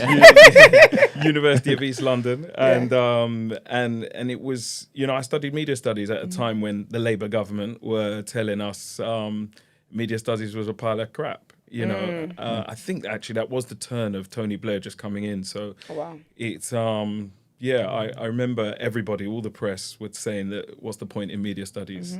But I thought there's clearly a point in understanding what the future holds and kind of the landscape of that. So yeah, that's what I studied. Do you remember what your first ever documentary was? I do. The first one that I care to remember was a short film that I made called Question, which is why I'm quite impressed by this here, because it was partly black and white, and it was literally called Question, and it was questioning the colour, black and white, the colour and the interpretation we bring to black and white, and why certain things are associated to colour. You know, and whether it was a good thing or a bad thing, let's question it. So I looked at a lot of things in that, you know, why is a witch black? Why is the cat black? Why do these things associate themselves to negativity? And why does everything white associate itself to positivity and angelic and spirituality? So it was really kind of just an interrogation of that. That's really cool, actually. Did you learn something new from your exploration, investigating that whilst filming? I think every project I do and every engagement I have, I'm learning something new all the time. Like, you know, I mean, to everything, I always look for the learning opportunity in something, and how can we then put that back into the work? Yeah, you know, that's always important for me. Do you sometimes feel restricted in terms of what you can do because of who's, I guess, paying for that particular production? I think for a large part of my career, I saw it through that lens. Okay. And then there was a point where I just said, no, we got, you know, there's money to be made, there's things to be done. Yeah. And there's people out there who are going to be prepared to pay if the content is good, if the quality is up there, if the production speaks up, you know. So it's, I never, I think it does sort of change your approach. And I don't want to give away the secret, but I always say, get in the door and do what you want. Okay, yeah. You know, but, you know, kind of respect the playground. Yeah, of course. Yeah. You know, but kind of... If people are paying you to make stuff, is it their ideas or yours? It depends. Sometimes someone will say, we've got something and we know you're the one to execute it. So come in. So it's their idea. But more time than not, what I try and do with the company is originate ideas. So I sort of say like, because for me, the power is in the IP, it's in owning the IP, it's in being able to do something with that IP beyond its things. So if someone's giving you that idea, more chances are you don't own it, you know. So I try my best to originate the ideas. And often fortunately, I've got into a place where we do, we come up with the ideas and we own a lot of what we do.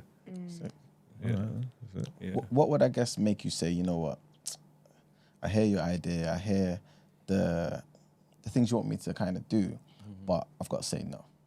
What makes you say no to somebody? Yeah. I find it hard. I find it hard to say no sometimes because I'm always trying to look for the possibility and I'm trying to build and you know. So there will come a time where I have to say nope, can't do it. But you know, like right now, I try my best to look at the possibility in everything and how can we make it work and say what we need to say through it. There are some things that are just totally out of the question. Yeah. Obviously, resources, financial resources, sort of play a part in that sometimes. Okay. You know. People just, you know, because the kind of level, the quality that I want to work at maybe won't be met by what somebody has, and then you've got to just sort of say, okay, that's not gonna work, but here's a possible way to do it. And then if something just isn't speaking to us, if it isn't speaking to me, we move on. Okay. Does their messaging and like their intention behind what they want to put out, does that have to like tally up or? Does it have to align, not tally up, does it have to align with your values and your morals and like your personal beliefs, would you say? Yeah, like I wouldn't make a campaign video for Trump, basically, no matter how much I was being paid. You know, so yeah, I suppose it does. But actually, and this might be slightly controversial, I wouldn't necessarily make a campaign video for Kemi Badenoch or you're in the right company. Or Kamala. You're in the right company. But yeah, I think it definitely does have to sort of it definitely does have to speak to me, and it has to. Sometimes you look at something and you think, actually, we can use this opportunity to do something smart, and actually, because whenever I'm going into an idea, I think of the person who's least likely to consume my product. Okay. How do I speak to them? Okay. You know, like how do I make this film connect with the person that doesn't care? Because the audience that you've got, or the audience that buy into your stuff, you know, they're already there. Yeah. They're loyal. Yeah. You know, they got you. Look at Tyler Perry. He's lived off of that. You know, in a great way. But how? And that's cool. You can keep that line, and you're going to make a load of money. But how do you convince people beyond what you can actually achieve? I think it's always a powerful thing to educate the people that aren't on your side. That's a very tricky thing. You basically said you wouldn't necessarily do a campaign video for either side, basically, right? Is that because you feel like you don't align with either one of them? Or is it because you feel like maybe it's not your place as a director to kind of use propaganda, potentially? You know what I'm saying? Yeah.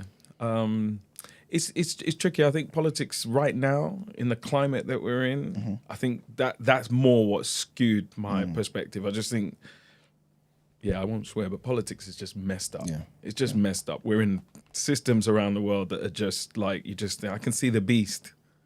You could just see what's at play. So even one of them hit you up now, say, look, man, there's an emergency. We need this campaign Before video yesterday. There's £2 million here Before for you. it wraps up now, tonight. Get this done. Like, make it happen. What does it gain a man to earn the world? Oh, but where's the horn? So, you know, like I'm not. Hallelujah. Money is my driver. Hallelujah. Genuinely, $2 million, good. $2 million today. Not all money is good money. You know, I genuinely not. You know, I mean, $2 million is a hard one to. But no, I don't know. I think I wouldn't do it. I wouldn't do it. I wouldn't do it because I just think it's, you know, it's not all money's good money. Yeah. You'd be flying out, wouldn't you? You mean? Trump called you right now. Immediately. Imagine, to my bread, I'm not here for the next 5 days. The truth is, campaign with Trump. the truth is, all money is the same. This is the truth. That's the actual truth. It's the root of evil. Money's bad. Yeah. It's been the same. So if I get more of it, I'll take it. You've got a point there. But would you sell arms? Firearms. Yeah, no, would you sell arms? Would you sell arms to countries that are...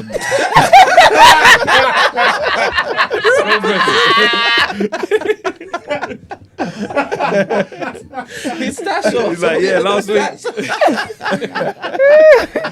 Oh, okay. Well, I just started thinking of War Dogs as well. You see That film, I was speaking to someone about that last night. That film is dope. Quality That film. is dope. That's what I say. If you got the opportunity to be an apprentice with one of them War Dogs and he put you on, you wouldn't do it. You say, bruv, I wouldn't. I am. Yeah, I'm a bit clean. I respect that. That's though. good, no though. word. No, honestly, I respect that. I'm not. I couldn't go into the the triangle of the devil. Nah, it makes sense. I couldn't. You got to stand for something, man. Yeah, Word, you fall for anything. And I've had opportunities. I've had opportunities that have been presented to me, and thought, boy, how's that going to look reputationally, professionally? How's it going to affect my family? You know what I mean? I've got a whole army of people behind me. Yeah, no, I care about how things are going to look, but I would be like, how's it going to look? Sorry. Bangs. No, because how it looks, and just how it looks, and how it looks sitting on 2 million. The view's different. The view's ridiculous, you know. Because I'm just looking at how it looks, but from the 2 million view, the perspective is From my yacht. different. So you have to take that into consideration. Yeah. Listen, big up Andy, man. You actually... Maga. Go on. Maga. No. It's already sold. Yeah. MAGA. Don't do Margot skin. You're just missing a red hat. That's just it. Just get the red hat. Good to go. Oh, dear. One of your notable works is what you did on Damien on Nutella, right? No? Okay. Okay. Did I do something on that? No, I didn't. Okay, cool. All right. So, in terms This of might be a gate. It is a gate. I've noted it as a gate. They brought me in for no one. Noted it as a gate. that is so annoying. Please get them You'll all. never Get be the in the rest charges. right. Like, you've never been in the charges. You know, if you're white, that would have been a problem. Yeah. Whoa, that would have been. We'd have to cut the cameras immediately. Where's Chijike when you need him? You Should have been on the front page of the You Sun. should leave Chijike alone. I watched an interview where is it you said that you used to suffer from imposter syndrome. Still do. Still do. How come? Still do. With You so know, many accomplishments. I suppose on it's emails. becoming less, but I think you're whenever you're in a space where you're sort of like putting things out to the world, you're always thinking, okay, is this good enough? I think it's kind of deep rooted, really. You know, I didn't grow up with great trappings. Do you know what I mean? So you're sort of constantly questioning yourself and thinking, okay, am I? And the industry that I'm in right now and that we're all in it's a fierce one. You know what I mean? It's proper dogged. So you walk into rooms and you're still sort of thinking, okay, how do I fit here? What self do I represent? And you want a BAFTA? Yeah. And you still feeling like that? Did that validate you? Well, that's what I said. It's lessening now. Okay. You know, certain times I can walk in and feel very confident. I am who I am. But yeah, it was definitely a bigger problem, sort of coming up. Yeah. Now, now not so much. It's actually, to be honest, you're right. Yeah. Now I'm kind of like, I'm kind of stepping into. Does myself. that when that BAFTA change? Does it change your market? What it looks like for you? Does it change? To any BAFTA voters out there, doesn't really change anything. It doesn't, because for me, my journey is bigger than that, but it's part of the journey. Awards are amazing. I will take them. But, it's really about the work and the people that put the energy into those programs that for me is like recognition for them. Does it change things? I suppose it makes people listen a bit more. Ain't that how you get presented? Yeah. That become not like your personality, but when people introduce you to people, they lead with that. Innit? So people do, and they always tell me to do it, but I'm just not American like that. If I'm in the States, they're always like, you got to start with the BAFTA, you got to start with the RTS. Americans are cold. I clocked that in Clubhouse. They are cold. I was in this room in Clubhouse, and they was doing like English and American people, and just saying people to like get the opportunities. Let's just network and stuff. It was lockdown, everybody was bored, whatever. Cool. The English people get up there. Hey guys. And they're just shy. Yeah. It's like what you're saying. They don't want to. They're just it's shy. They're just trying to humble. They're not trying to big themselves up. Yeah. The Americans move like they're the coldest. Nigga, I sang, I danced, I produced, I done this, I done that, I done recited, and they're proud and they're just selling themselves properly. I'm saying like this is why they get on. You know what I'm trying to say? No word. And then you hear them and they sound like Kermit the Frog. They're great sellers. They're great salespeople. The amount of Americans who've sold me pipe dreams. And then you get into the room and they're like, what do we do now? So what do we do I'm now? more like let the work speak for itself. You know what I mean? Let the work really sort of champion itself. But I think there's a blend to be had as we move forward. Yeah. And we look at kind of ways of possibility and potential. Imposter syndrome is so funny though, because it's like the people that you question whether you should be in the room with are also like everybody's doing the same. Of course, you might have the one person that's very overconfident, but for the most part, a lot of people in the room as well are also looking at you. They're looking at you like, oh my gosh, he's done this, he's done that. I don't compare to that, but you're looking at them like you've done this. Like I find this so interesting. So pre-BAFTA, how did you deal with that? Like what kept you? Yeah. What kept me sane? Yeah.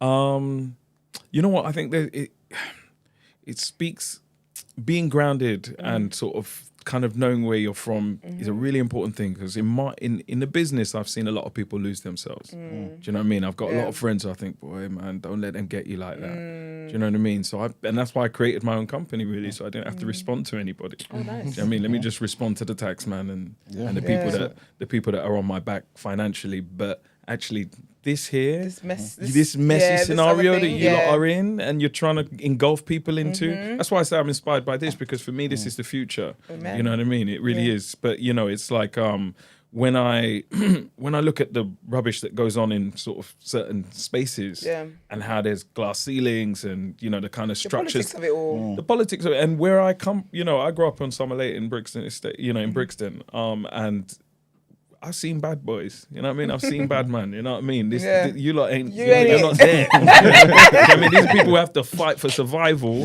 and they got to do things that they would rather not do just to make a way. And so all this, we got to get this, no. I'm not, you know what I mean? I can see beyond that. So I think to your question, just having a sense of there is a world outside of what we're existing in here keeps me sort of just focused. You know, I take what I need and get out. Are you religious? Just not 2 million from Trump. Are you religious? I know this often annoys religious people, but I'm spiritual. I believe in a greater being. I believe in a greater power. Nice. But I don't subscribe to any doctrine. Like any doctrine, yeah. Yeah, because especially with what we're seeing going on in the world right now, there's a lot of stuff in the Holy Land in particular. Which it's almost like the Bible has written what we're seeing in front of us right now, and nothing ain't going in. You know what I mean? If there was ever a time for the second coming, I think it'd be now. Oh, we passed it. So, you know, it's I try, and you know, so many people who are close to me are religious, and I think there is an evolving journey that all of us have with faith and absolutely and the responsibility to whoever your creator is. I can tell that keeps you grounded as well. From your response. Yeah, that's really cool. Yeah. Would you then maybe turn down something that was based on religion? No, do you know what? Funny enough, I've done a lot of religious content because of that. Like, for me, it's a constant sense of let's explore. Let's explore. Let's keep asking questions. You know, let's keep asking questions.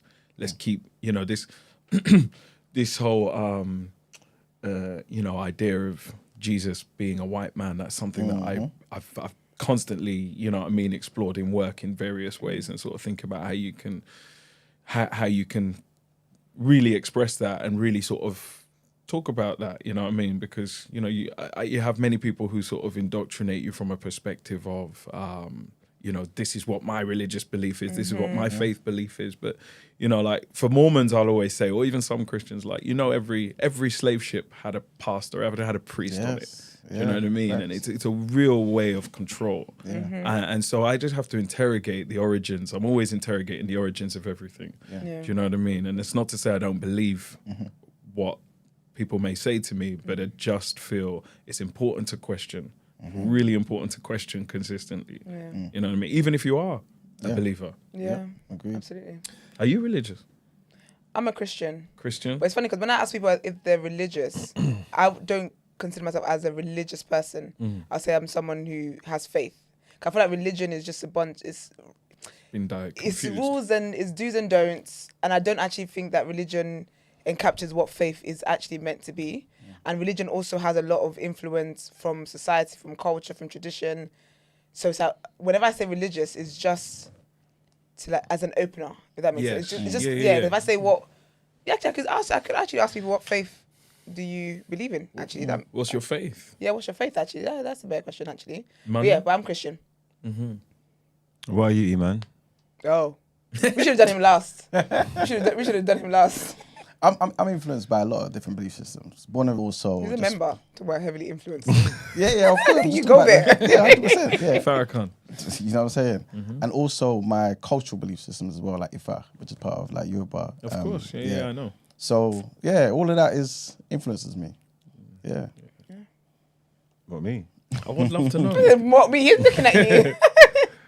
I'm covered by the blood of Jesus. Hallelujah. Amen. That's it. That's for you. Hey, No, listen, you know, I there's got- religion. I don't really like religion, though. To be fair to you, for a lot of reasons, everybody don't like it. I don't like a lot of religions. I don't really subscribe to any of them. I don't like the way I see faith and roles and stuff. I don't know whether it wouldn't align with like circle people's beliefs and traditional beliefs of religions and stuff.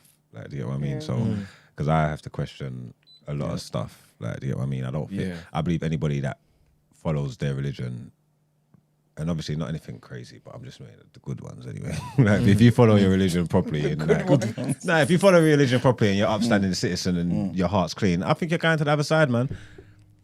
Honestly, and there's a lot of people that believe that that it's only their squad getting admission to the club. You know what I'm trying to say? And I just can't see that you've been living. I can't see that because the way you describe God and the way it's supposed to work, it's supposed to know and understand is better than that. And these people are good people, good God-fearing people. Fair enough, they might have made them wrong. Yeah. You know what I'm trying to say? Yeah. I think they all should come.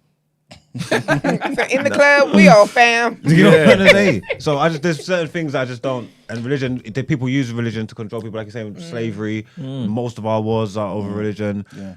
There's just a lot with that just word, a lot of negative connotations that come with it that I don't like. But I am a spiritual person. I believe in faith. I believe my steps are ordained and stuff. I believe I'm here for a reason. Yep. Yeah. All these kind of stuff. You know what I'm trying to say? Yeah. Absolutely. So it's just. Yeah. Sorry, quickly. What's going on with our mics? Nothing. Don't worry. Okay. You sure? Yeah, I'm sure. Anytime anybody has any issues with the mics, just jump out of your stream and come back in. Everything's fine over on this end. Lovely. Question. When is it you present ideas and people haven't heard or seen it before? How do you tackle looking to change their minds? Gee, that's a good question because I think it's one of those things that has just become kind of robotic for me now. I'm just so if someone doesn't like an idea, how do I change them or how do I make them believe that the idea is worth investing in? Yeah, 'cause if sometimes they you haven't just seen know. it before they Yeah. don't believe it's possible. Well, so right? Yeah. it's a really good question because that's why certain things take time. So the film that kind of that's blown up this year, White Nanny, Black Child, that took me 6 years just to get people, kind of believing that it's a story worthwhile sort of Really? investing in. Yeah, absolutely. Damn. And for various reasons. And sometimes I always say, when a lead is warm and when it's cold. When somebody just is shutting you down on the first possible outcome, like on the first gate, they're just like, oh no, yeah, we had that last week. And you're like, you didn't have this exact one. You know that just move on. That person doesn't want to engage with you in a really creative way. If someone says, oh, this is a really interesting territory, could you tell me a bit more? Then it's warm. So I suppose I start from that position of like reading their initial response. Do you know what I mean? Like if you present something to somebody and immediately they're like, okay, what's the possibility here? Then you can take them on a journey and say, this is all the work that I've done, this is the research that I found out. But if you know that it's cold, you're kind of like, this is just going to be a real hard gig, and should I waste my energy doing that? I always go back to talking to the audience that I don't initially go for. So I'm like, how will this connect with your core audience? So when I pitched that particular film, I started saying, this isn't a black story. This isn't a Nigerian story. This is a British story. They are here because you were there. Yeah. You know what I mean? This is actually part of British history. So if we're telling this story, you know, obviously, and then like I said, when you get it in the door, then you do what you need to do and win them a BAFTA. You know what I mean? So, you know, but you know, I was fairly confident because it was a different story and the way I wanted to treat it. I kind of knew that it would do some great work beyond the expectation of people who were buying into it. And how did the story come to you? Various ways. I was kind of looking at West African migration. Okay. Because, you know, every year we know about Windrush. Love to all the Caribbeans and all my Jamaican brothers and sisters. But, you know, we know the Windrush story. We know the Caribbean migration story. What I heard very little of was how Africans go here. There's more Nigerians here than there is Caribbeans, you know, and so I kind of wanted to investigate what that was. And I, you know, just a few friends, you know, like when you buy a car and then you think, oh, I'm the only one with this car and everyone's got, you know what I mean? Just a few friends started, one after the other, started saying, oh, you know, I was privately fostered. And I had, you know, some insight into it. And then I thought, there's something here because most people from the community were fostered by white families. So immediately makes it, this is not something that just affects us. This is not just a niche story, as people would say. There's actually British people out there today who would have had a black child living with them 40 years ago and have no connection with that black child again. Crazy, man. You know, and so when we talk about where we are as a country and race relations and blah de blah, actually there was a time where people were welcomed in. You know, some not so welcome, you know, but at the same time, there would have been a lot of people around the home counties, up and down the country, who would have had a black child living with them.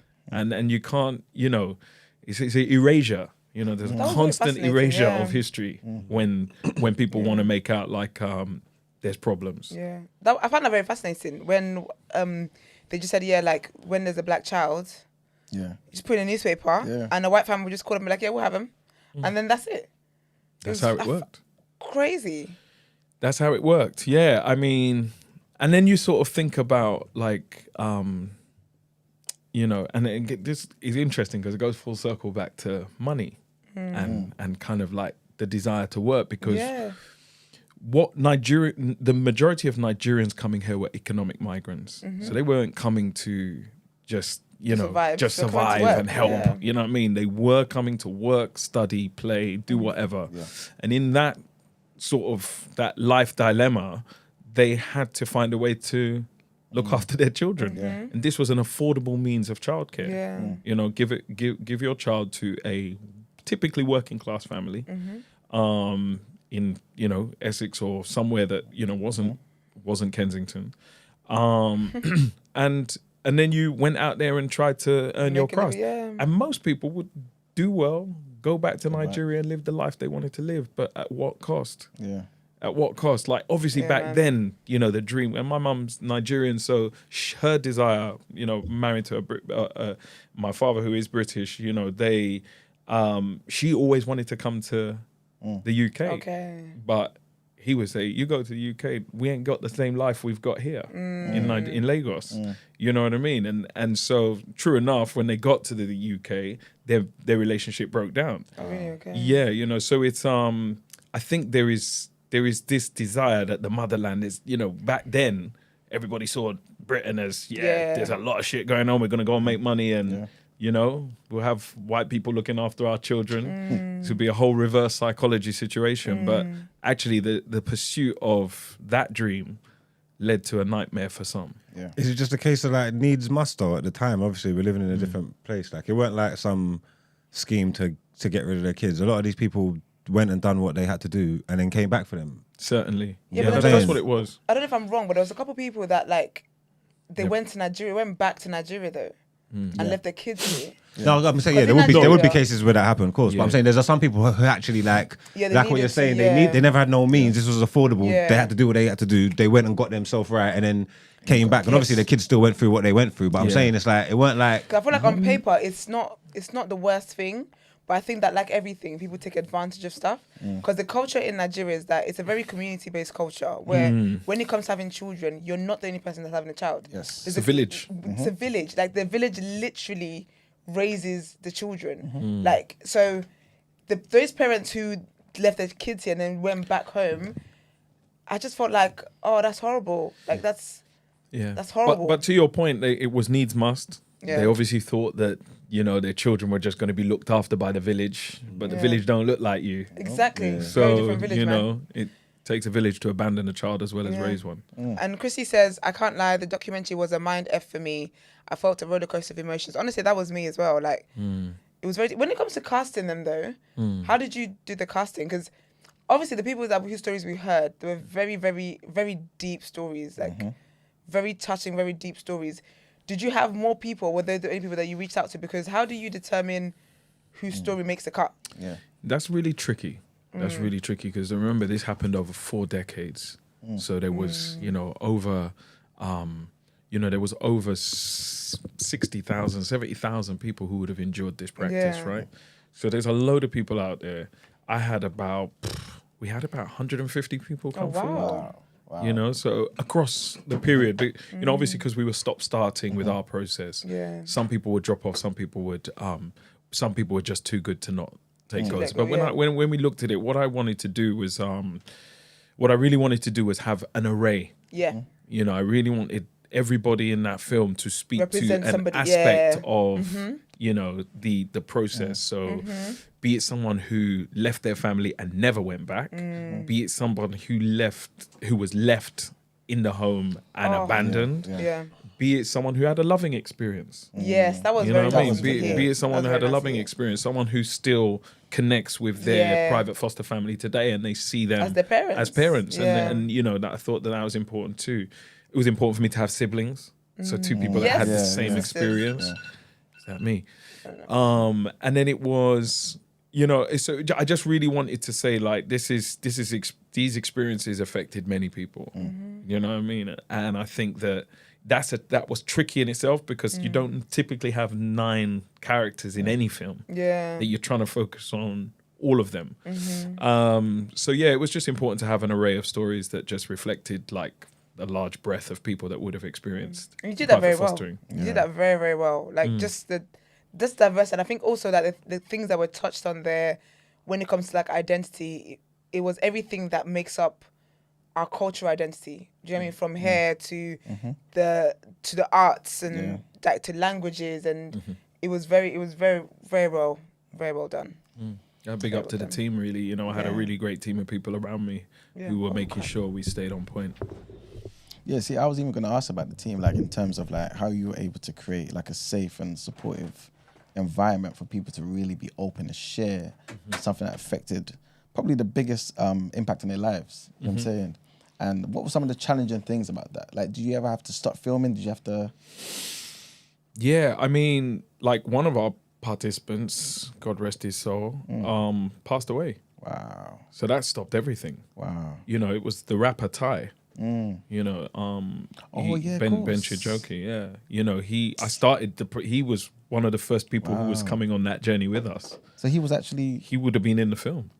I've got footage with him that won't ever see the light of day, you know, so we started that process. But, you know, I think the challenge with making anything that's based on real life and true stories is that you have to deal with reality. Yeah. Do you know what I mean? And that's how you navigate things. You know, and then we just made sure we were we packed the whole thing with therapists. So I had like 4 therapists working round the clock. When I say you know, they were just available to the people that were in the show. Yeah. You know, and so we made sure that we looked after them. You know, and to this day, most of them I'm still in touch with. Wow. I mean, everybody I'm still in touch with. Because I was going to ask you, like, what sort of do you feel some sort of responsibility in terms of making sure you're depicting a particular thing that's accurate and they are fully comfortable with as well? Like, how do you navigate that? Because you may say to yourself, correct me if I'm wrong, but you may say, okay, cool, this is my vision. I want to make sure this is seen through this particular lens. But they may not necessarily be comfortable with that. So you show them the film afterwards and say, okay, cool, if you guys don't sign this off, I don't release it, or does it work? So it's a really difficult thing when you are taking money from somebody and then you have to also kind of critically make something make sense to the person you're talking about. Yeah. You know, because often the two don't align. Someone's saying like, yeah, we want this product because it's going to do X. and that person, you've got to look after the fact that they're honouring you to tell their story. But I personally always make a thing of, like, if I've made a film with you, you've got to be happy. Yeah. Okay. Because that's you that you live with that. Yeah. You know, so everybody saw the film after I'd finished it, and they were influential in sort of how they wanted, you know, if there was something wrong, I'd hear them. Yeah. You know, if they felt they weren't accurately represented, I would hear them. You know, so yeah, I'm constantly doing that. I just had a screening last night for my next film, actually, and we made sure that people are happy. So I've got to ask you, because just when I was watching, I was like, okay, you know, in the moment where the circle where everyone introduces themselves to each other, and that woman tells the very traumatic things that happened to her as a child and stuff, and then the guy got up and started drumming. What was the vibe check for that? Because I thought he was getting up to like get a tissue or something. Then he started drumming, so I didn't know it was, because I didn't see anything that let me know that he was like a drummer. a drummer. No. Okay. In the moment. So that basically, he is a drummer. Okay, yeah. And he does deal with the djembe, and he had it anyway. And I just told everybody, like, to your question, I just said, bring whatever makes you feel comfortable. Yeah. However it makes you feel comfortable. Whatever you feel like you need to share in this space, bring it. And he had that djembe the whole time. And it was just, to be honest, in the moment, it was magical. Okay. Because I I take felt myself like, there. no, because we all, like, and it's difficult to obviously, because obviously that whole That moment, that day anyway. is filmed over 8 hours. Oh, wow, okay. So you're only seeing 10 minutes of an 8-hour day. Okay, wow. Yeah. Okay. You know, so it's like, Fair. yeah, so like what happened in the room Yeah. will always be in that space. Yeah. And it was literally like we could have gone 500 years back under the African sun, underneath a tree. That was what was happening. It was given that. Yeah, that's what was happening. Because I think, because obviously as it kept drumming, I was there. I was there with everybody. But initially, when it got up, and I thought I was going to get a pack of tissues, then I just heard the beats. I said, I know you fucking lying. Yeah. Okay, fair. No. But it was a real sort of warm and magical space. Yeah. I actually, you know, it's funny because that happened very early on, because obviously that was the introductions. Oh, yeah. And so you think about it, in my head, I designed this 5 years ago. Never knew that would happen in that way. Do you know what I mean? But it then that's when you know you're got lightning in a bottle. Yeah. Because what you imagined became real. You know, and I knew that something like that would happen. I just didn't know how or when. The lady that was facilitating, because it kind of was like a retreat. Yeah. So the lady that was facilitating it, was she part of the cast, or was this someone that, after hearing the stories, you needed to facilitate this conversation they were going to have? No, so I always knew I needed a facilitator. Yeah. And then I casted for that as well. You know, we saw about 15 Oh, wow, okay. facilitators. And basically, the reason I went with Abby Osho is that she had experienced it herself. Yeah, I thought that was so interesting. And I But was like, she then was, her role, her job is facilitating retreats. Okay. Oh, And, wow. you know, from a therapeutic sort of space and a wellness kind of space. And then Michael Henry, who was her co-pilot, he was a therapist anyway. Okay. He was a psychodynamic therapist and had kind of worked with many different techniques to help people kind of come out with experiences. Yeah. You know, so he was instrumental in kind of shaping the way we did that. Because I really like that, because I thought, because sometimes when you have films like that talks about very deep things, like obviously it's classed as entertainment, right? But it's people's real lives. And I think sometimes you don't see, obviously there might be some kind of level of care that's taken outside of that, but it's not always brought in front of the camera. And I just found that I really, really liked that, because what they were showing was so deep and so personal to them. And the things that we go through as kids really molds us into adults, how much more these people. So I just found that very commendable, that you could see on camera the level of care that they were being taken care of, and just being cared for in that way whilst they were sharing these very, very vulnerable things about themselves. It was, I mean, we call that in the industry, or in documentary, breaking the fourth wall. So you're kind of showing the process. Yeah. You know, so, and I'm always looking at how do I just bend form. Yeah. How do we do something that's different? Yeah. How do we change things? Yeah. Because that's what you know. Fortunately, over the last 3 years, I've judged a lot of awards, so I was seeing what was good. Yeah. And I see, you know, you can always tell if you have 10 products, 7 of them are probably going to be very similar. Yeah. 2 daring, 1 outstanding and different. Yeah. You know, and that one that is different is the one that just looks around the corner in a way nobody else is doing. Yeah. You know, and so that you know that was kind of that went into the thinking. I hope more people kind of follow your lead on that because whenever I watch that true life stuff, I can never just separate myself from what it is I'm an empath, but I can never just separate myself from what I've just heard this person share about the real life. So I always end up like just going online and trying to look them up and like almost like a okay, you're good now kind of thing. Like like you're good. Like, even like when I watch something like Divorce Court, it's just people coming about that, you know, their marriages and whatever. But there's a few characters who say certain things that is just traumatic and just so sad that I will always go and like try and look for their Instagram and I'm like, you look like you're doing better. So I feel like that is very, very important to have done. Yeah, you know, I've caught up with most of the people that were in the film, and they all seem to be, you know, they have got enriched positions now. Yeah. So. Because I was going to ask you, like, obviously, like you mentioned before, you always kind of take something away from every film that you make. But did the people within the film take away something new, hearing other people's perspectives? Maybe, Yeah, I believe they did because everybody was telling something like, you know, one thing that was very recurring, and even like afterwards when I've shown it to other people who have the same experience, is that they always thought they were alone. This is it. Yeah. You know, if you think about it, if you lived in a foster home as that one child, you'll live your whole life surrounded by white people. You don't know that there's a whole tribe of people who are just like you. And I think that each of them, you know, had something different to offer and something different to take away. So yeah, no, it was a full-blooded experience, really. I guess I'm not asking you, I guess, with this next question to judge your perspective on farming as a whole, but did you step back and look at everyone and say to yourself, farming is X, Y, and Z? I think back to what you said, it was a needs must thing. Like, you know, I sympathize with the decisions that had to be made in the pursuit of a dream. Do you know what I mean? I think that's essentially what's at the root of it. Sometimes you will forfeit so much because you think you're on the right path, but you don't really know who you're hurting in the process until that person's hurt.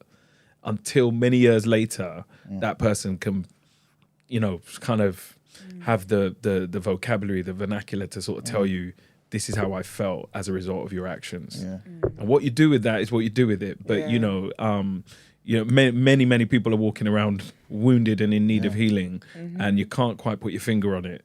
And it often just goes back to something that happened in childhood. It was very commendable, though, how even with the people that shared their stories, that some of them didn't hold it against their parents like that. It's just like they came to understand why it was that they had to do that, and it's sad. It was sad, man. Yeah, I hoped it kind of also had some hope. You know, it kind of I was you know what I wanted to do is say that, you know, and I suppose that was one of the decisions as to why this had to be a film that incorporated healing, because as you say. They were inherently sad stories. But actually, it was important for me to say, also talking to our audience, is like, actually, we need to heal. People need to heal. Absolutely. You know what I mean? Like, there's a whole load of people who have a certain idea of who they are, ego, what have you, but actually they're broken. You know what I mean? Many of us are. You know what I mean? You don't, and I wanted to say, I mean, the idea is actually a bigger format. So I actually think that space could be for anybody. So anybody who shared the same experience. So back to like how you come up with ideas or how you think about things. Like for me, I'm always thinking about a bigger IP. How can we use something to say something much bigger and grow? In this context, what's most important to you, culture or love? Sorry, say that again. In this context, what is most important to you, culture or love? Love wins every time. We answered this. No, actually, you said love culture. wins every time. What do you say, Marks? Culture. Yeah, and then Brent and I said love. Emmanuel, why culture? To be fair, yeah, like I said to you earlier, I feel like you never get a situation where the two are kind of exclusive, right? And in such a situation, I'll always choose culture. In this situation, though, it is tough because I remember, and this is why I knew that was the thing you picked up on, Brent, because when I was watching, I was thinking, my goodness, what would I choose in the same situation? And I do think, and it's pretty much based off of the one lady in the film who basically had that question. And this is why I asked you about the whole thing about, did you ever look at them and say to yourself, farming is X, Y, and Z? Because of her, she seemed so educated, so things seemed right. Not to say her life was perfect. Yeah. Is it the lady that with the glasses? Glasses, yeah. Oh, you see at the end when she talked about her dad? Yeah. Oh, I cried and I was about to go to the gym. Like things just seemed like So sweet, yeah. as good as they could be. Yeah. If that makes sense. Yeah. And because of her, it made me think, you know what, maybe love would be better. Because I don't look at her and think she's less of a Nigerian woman. So in some way, I'll still have my culture. Yeah. You know what I'm saying? But I could choose culture and perhaps not have the love that's necessary for me to navigate life. You know what I mean? It's really a tough one. Yeah, it's interesting, actually. I think just bringing it into current affairs, you look at someone like, and I hate to bring her name into this space, we're talking about something important, but Kemi Badenoch, right? And, you know, the conversation around, is this good for Black Britain? Yeah. Is this good for Nigerians? Is it good for whatever? You look at, it's that's like, for me, it's like there is the kind of polarity of love and culture, because British culture is what she's chosen, right? Yeah. Do you know what I mean? But inherently, like, the love she would have felt from a different place would have been Nigerian. But actually that kind of wasn't working for her, because everything that she said or the way she talks about the Nigerian community, you'd think, well, this woman don't want to go and eat no pounded yam. Yeah. You know what I mean? Not one jollof rice, mate. She ain't had none. You know what I mean? So it's an interesting dynamic when you think about. Are you saying she would have got more love from Nigerians but she's wanted to go with British culture? I suppose what it is for me is that it's an endorsement of British culture in a way that, look, we're here, right? I get that. But she was born, raised in Nigeria. Or was she? I think for the first 16 years. For the first 16 years, yeah. I get where you're coming from. What I'm trying to say is, then if she embraced that culture, she would get the love that you're saying she's not getting from them. So ain't the culture more important first then? Because you'd get the love that you're saying she's missing if she embraced the culture. You're saying she's not getting the love from the Nigerians because she's embracing British culture. If she embraced Nigerian culture, then she would get that love that you're speaking about from them. But I don't think it's just even, I think the way I'm interpreting what you're saying. You make a good point. That's what I'm thinking. I think the way I've interpreted what you're saying, though, is I don't even think it's even like a Nigerian culture thing. It's just a Black culture thing. I feel like she would have, because it is iconic that she is the first Black party leader, then the first Black female party leader. That's absolutely iconic. But she's chosen a British culture that looks down on her people. So the love that you would have experienced from that, So that is kind of what I'm saying. And then when I think about it with regards to what you've just said, actually, it's a very different concept anyway, because I think the love you get for your mom or the, you know what I mean? It is two different things. So it's a stupid point for me to raise. Sorry. It's not. It's not. It's not at all, because that's what we were talking about yesterday. And Emmanuel actually, I don't think he even agrees with what Margs was saying. We were talking about two different things. But he likes the fact that Kemi, even though she is now the leader of a racist party, Historically overt racist party. still in You said present overt. day, Do you know what overt means? And the They're out- multicultural yes, they're party. racist. Yeah, and I'm saying that to say the other side is covert with it. Yeah, okay, yes, because I was about to say, I'll actually, take for a me, covert over overt, child. right now, the Labour Party look more dangerous than the Conservatives. talk to me. Andy. What does There that you mean? go. Oh, looking for a yeah, clip. Where's breakfast? Where's breakfast? No, I don't know. I just think it's funny. I said to someone yesterday, I think that, boy, I get myself in hot water for this, but I think, the Labour Party are like white middle class Britain. They just want people of other cultures to be at arm's length and say, we are helping you guys, but just chill over there. Things are going to be all right, but we're just going to mess up the whole system. Yep. Whereas the Tories are like, can you make us money? Is this what the future wants? Can we make it work? Is there an economic reason why this is possible? Come on, you're in. You know, and I also look at the two, I look at, for me, because of what I deal with on a daily basis, it's that middle management, middle white class Britain who just basically will say one thing to your face and behind closed doors, you're a whole different person. Yeah. Whereas a Tory will tell you, Facts. look, Brownie, I don't like you, but we're going to make this work. You know what I mean? And so it's... And I've been saying this for 2 years. Wait. This is interesting, right? Because historically, that's what they're supposed to be, right? They're Historically, just yeah. supposed to focus on economics. Yeah. But of late, what have they been doing? Focusing on a racial agenda. That's all they've been doing, right? Stalking up that particular... That's what the entire Boris campaign was about. Brexit was exactly about that. Yeah. I know, but and obviously this, because obviously people like Kemi Badenoch and Priti Patel and all that, you people like from their own cultures will call them like enemies basically or whatever. But representation is important and the diversity. So even though they might not be the right kind of black and brown people, they are there at the forefront of it. The diversity in that party is something to speak on. Yeah, You know what I'm trying to say? They've done it more so than the Labours have. It's true though. Labour ain't had nobody at the top table. Even you look at the cabinet now, it's just white people. Yeah. I mean, you can't, other than Mr. Lammy. But I mean... You might find an ally. Sorry. Finish the sentence. I'm not saying Don't anything. say I'm right.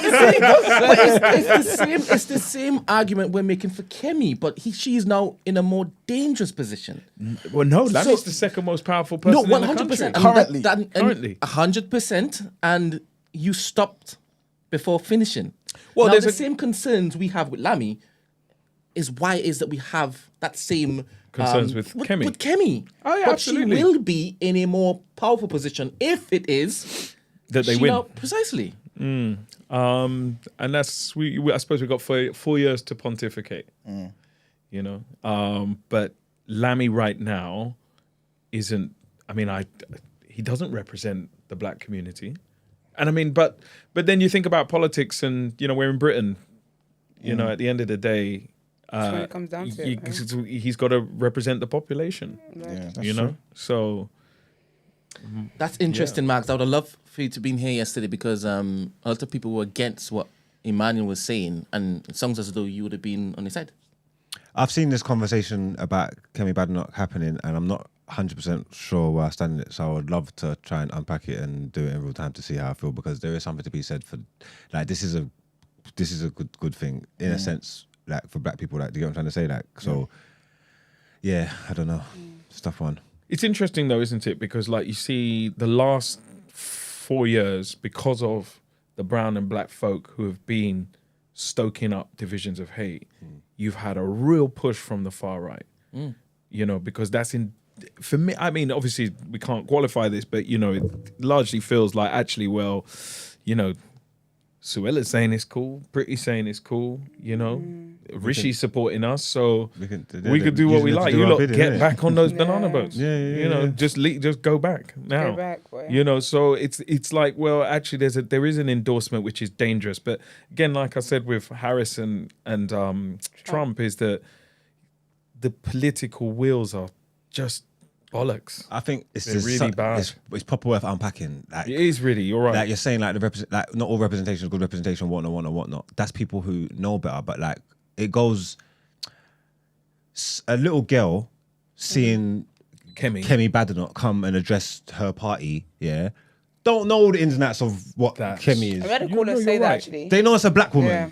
You know what I'm trying to say? They don't know who Kemi is. You had a So, caller call in and say that. How can we say it doesn't? It does help. But then we're older, so we know better though. Yeah, but we're affecting the youth of the future. Yeah, but then That's representation. Because see, I can be a leader of a party. I can be a politician. I can run the country. but The youth of the and future. That's who we're right. speaking to. And you're right, but then when they grow up as well, they'll see that she's an ass. Yeah, but then they can be better though. Yeah, Allegedly. and I think that is Exactly, that's fair, That's but a then- great point, because you Yeah. know it is about the representation of it on the surface for a black woman to be leading the most powerful, you know, one of the two biggest political parties is a major step. I think it's a win, you know, in many ways.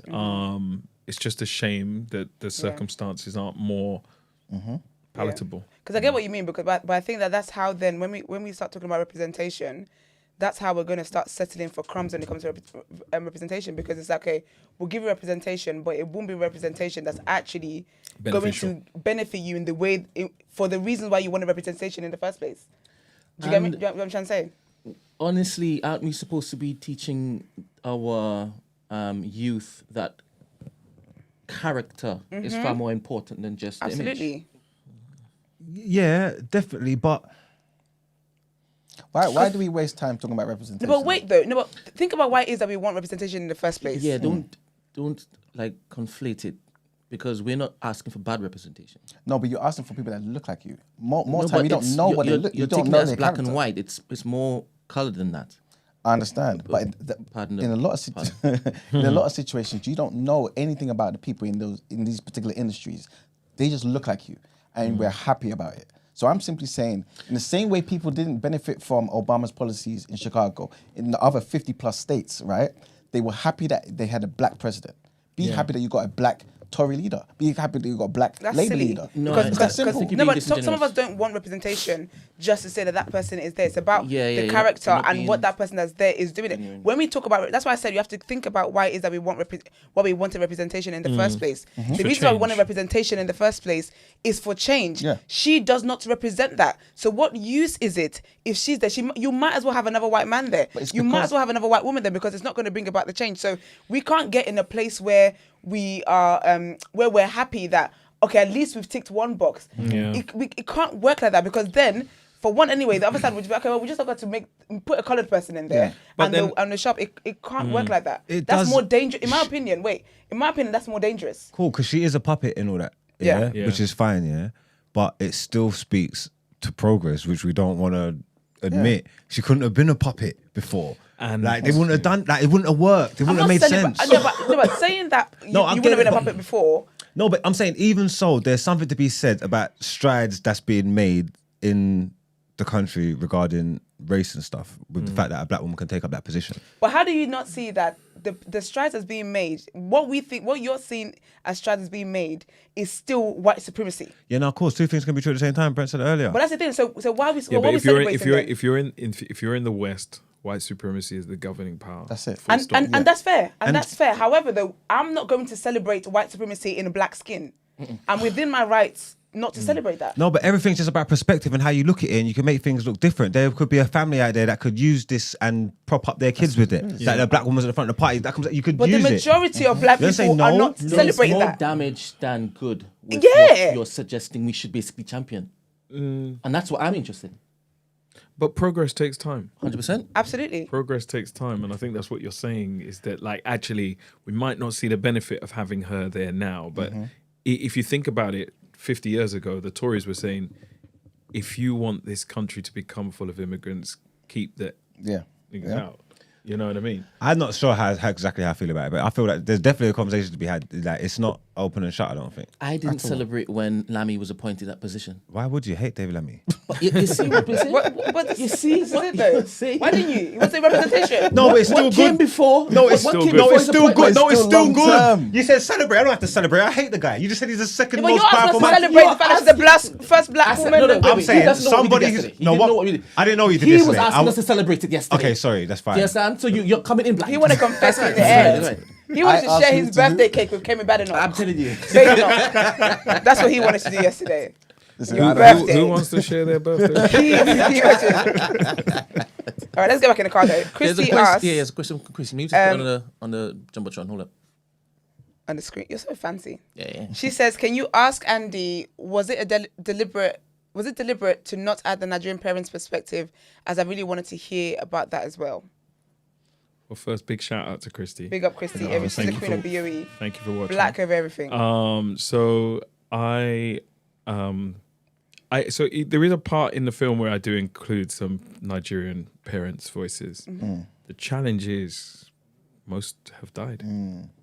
Yeah, everyone's grown. Yeah, innit? Yeah, 'cause they've been doing it for so long. Yeah, this is something that happened over 70 years ago. So most of them weren't there, or they were too frail to communicate. Oh wow. And like, let's not get it twisted. You know, a lot of I wouldn't say all, I don't want to generalize, but you know, there are a lot of people who would have gone through that and probably don't want to confront it. Don't want to talk about it. You know what I mean? They're not really because they'll be like, "What are you talking about?" You just pray to Jesus and say, "But I did my best for you." Exactly. Yeah. What's your problem? That's literally what's your problem. Yeah. So ungrateful. There's a lot of people that are living through stuff in real time, and if they knew exactly how it would have went down, maybe they wouldn't have done it. No, but there was one of the kids here that when I tell you, it broke my heart. Yeah. When she said she called her mum and she was just like, please come back. I'll be really good. And that broke my heart in many pieces. And I think some of them did let their parents know what was going on with them. But again, it's a thing where in their mind, they were balancing up, but I need to work to provide and and you're aware that your child is being abused and whatnot. So it's tricky. Not all of them, obviously, but there were people who didn't know what their children were going through at the hands of the people that were caring for them. And they just didn't care. You know, and whenever people are, you know, often people say, you know, when you're teaching your children, it's like, you know, stranger danger. Yeah. Actually, it ain't strangers that will hurt your children. It's people that you know. It's people that you know. Predominantly. You know what I mean? But obviously, stranger danger too. Absolutely. To all the parents out there. But, nah, man. Yeah. That was a lot. But no, I would have loved to include more voices, and I tried. Actually, I did try quite hard, but it just kept finding. I just kept finding slight, barriers and resistance. Yeah. Yeah, that's deep, man. What would you want, like, your viewers of this particular film to take away from this? What's the main thing? Just a couple of things. I think you know, for me. Love is the unbending force that you need to abide by. You know what I mean? Like, regardless of what it is, you just got to know who you need to protect, who you need to love, who you need to give it to, and kind of just operate in that space too. Anyway, and then I also wanted a sort of byproduct of healing. I wanted people to say, because I've been through therapy, and I'm a strong advocate for it. You know, so I say I wanted people to understand that there is a power in healing, talking therapy, and also being able to kind of just share your experiences. You know, so that's kind of like what I really wanted people to take away from it, is that alongside something that was, I suppose, entertaining and informative as well. And I feel like that's why I really liked all the aspects that you touched on. Like, I think within the Black community, we all know that when it comes to like mental health, it's getting better now, but it's not something that is always, it's not something that was acknowledged, or it was like a white man thing, or it was just, mental health it wasn't something that we considered. And then when you have conversations about like around therapy and even like trauma, again, like we mentioned earlier, parents just think, I did the best for you. I did the best I could do. And then just shrug it off when it's like, yeah, but that's had an effect on this child. So I was really glad that also touched on that. Like, yeah, it was very important that part of it was touched on as well. I mean, I've had numerous people tell me that they watched that film with their family. They watched the film with their parents. Yeah. Because they felt it would help unlock some things they may never have talked about before. Yeah. You know what I mean? So that for me, I think that was kind of one of the powers and byproduct of the work. Now, big up all the cast, man. Because it's so like absolutely to tell your story in that way. Because even the other guy, the guy as well, who I couldn't imagine that. I tried to imagine, and honestly, who was abandoned. Like, you don't even know your name. You don't know your name. You don't know where you're from. You don't know anything. But he's so rich in culture. Yeah, and so willing to kind of get back to it. It was beautiful, and like I think, and that was one of the positive stories that came from it, because he was abandoned, didn't have a clue. All he would have known about himself was his black. But then even his foster parents, they were so rich in culture. Where here's we're gonna give you a Nigerian name. These are the artists that we listen to, and they fed him with so much culture that helped raise him. So that was one of the really positive stories I really liked. But I couldn't, for the life of me, just even for a second, imagine that. Yeah. Still doesn't know his real family. Just wow. But no, big up all the cast for sharing their story. That was really really powerful. Guys, if you haven't seen it already, please. Yes, White Nanny Black Child on Netflix. Yeah, man. We're not exaggerating. It's a powerful film. You need to watch it, man. Absolutely. You need to. What you working on currently? So next question. I am working on a film with the photographer Miss Anne Harriman, who's also the chair of the South Bank Centre. We're talking about progress and protest, and kind of looking. It's something to really mark the 5-year moment of George Floyd. Nice. It's going to be a powerful. Well, it is a powerful film. I'm running back to the edit now, actually, but we've just finished it. I'm also making a documentary called Mugabe and Me with a filmmaker called Roy Adjiman. And I have a children's series on Nickelodeon Milkshake as well called Ruin Harper's Wonderworld. So we're just about to deliver that too. Lovely. So trying my best to make content that matters. Absolutely. And whilst I was watching the film, the dated footage, like, where'd you get that from? Archive. So archive libraries, you have good archive producers, people who just know how to unlock certain things, like there's vaults of material. People have vaults and vaults of material. In 20 years' time, this is going to be a nice bit of archive that someone's going to go and look away when you all become rich, famous, and they need to uncover your dark truths. They're going to come and pay for this material. No, because he mentioned rich, so... So so just really solid archive producers. Okay.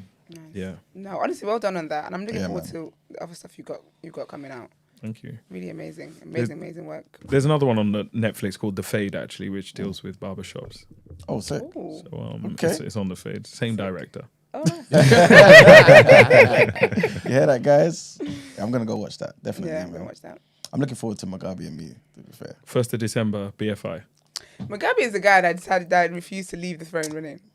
Refused to leave the presidency. What a joker. He's one of my favourite memes. You need to look at it from the perspective of Andy, though.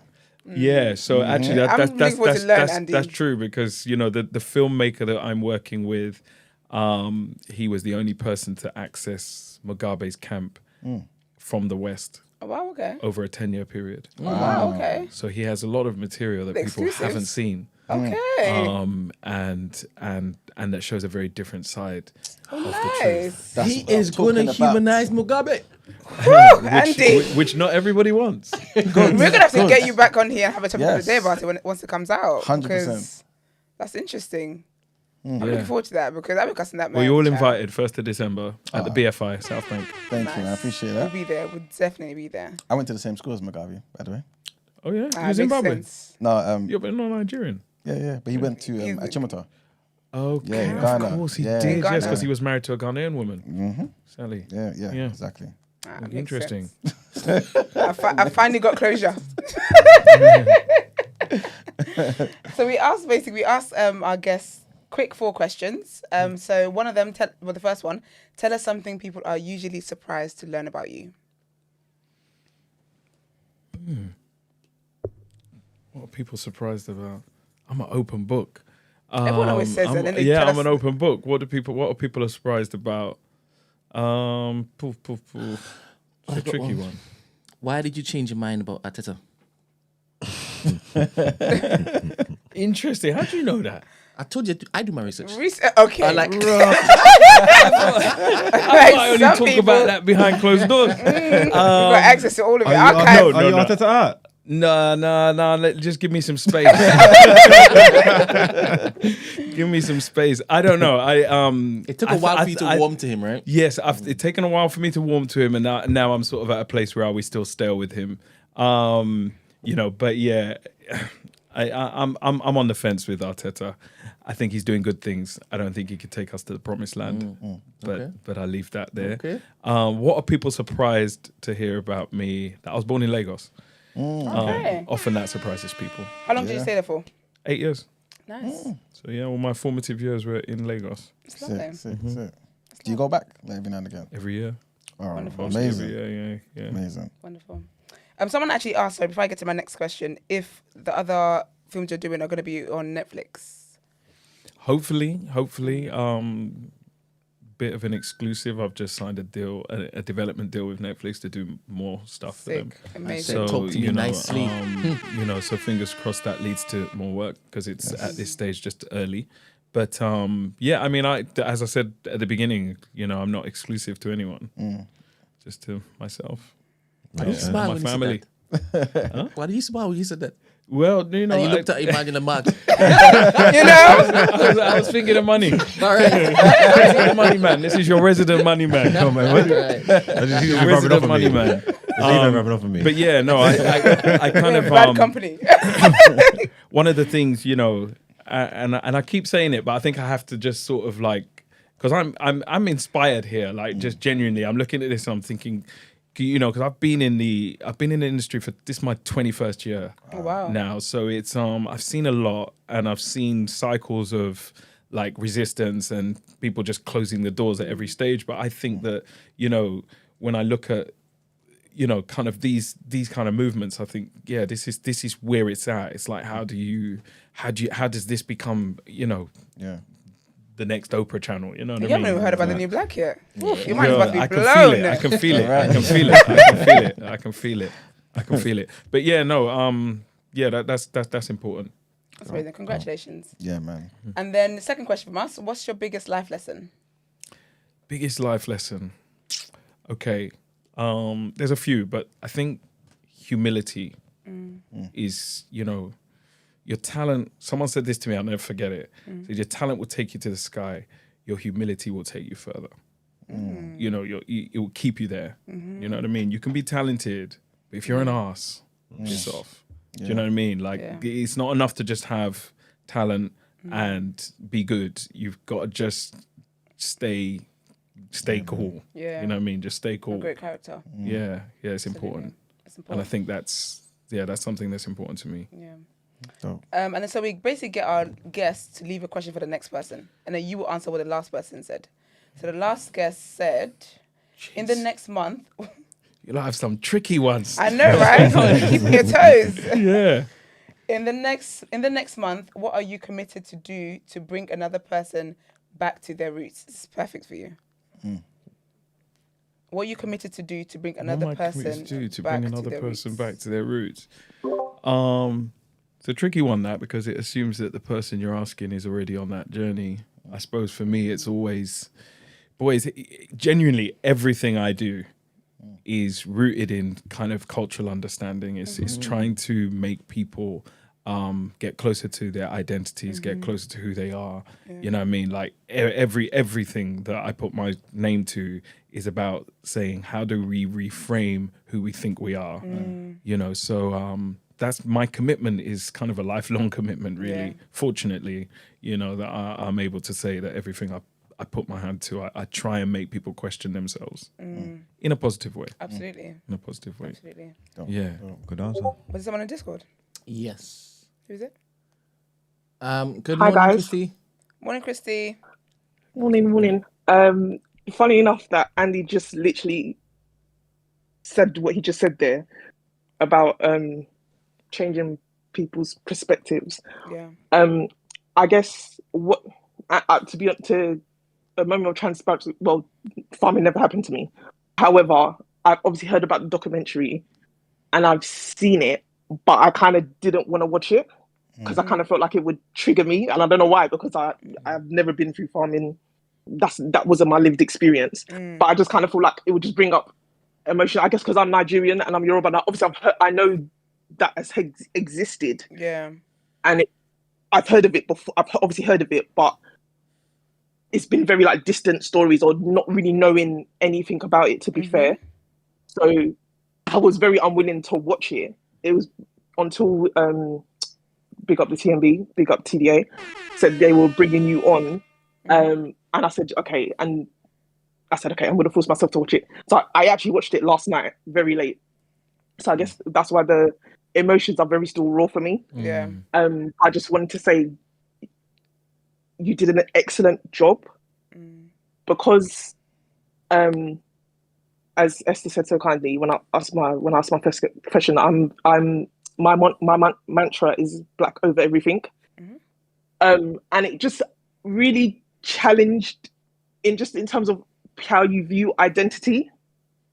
And I'm quite a very no nonsense black and white. I'm kind of either one side or the other.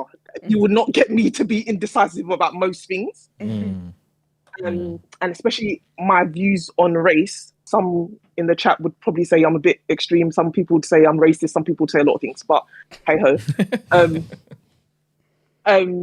But obviously, because I'm very passionate about just us as Black people and generally, and just our lived experience, especially us in the diaspora and in the West. So obviously, again, this kind of challenged me, and that question where it was said the whole love and culture.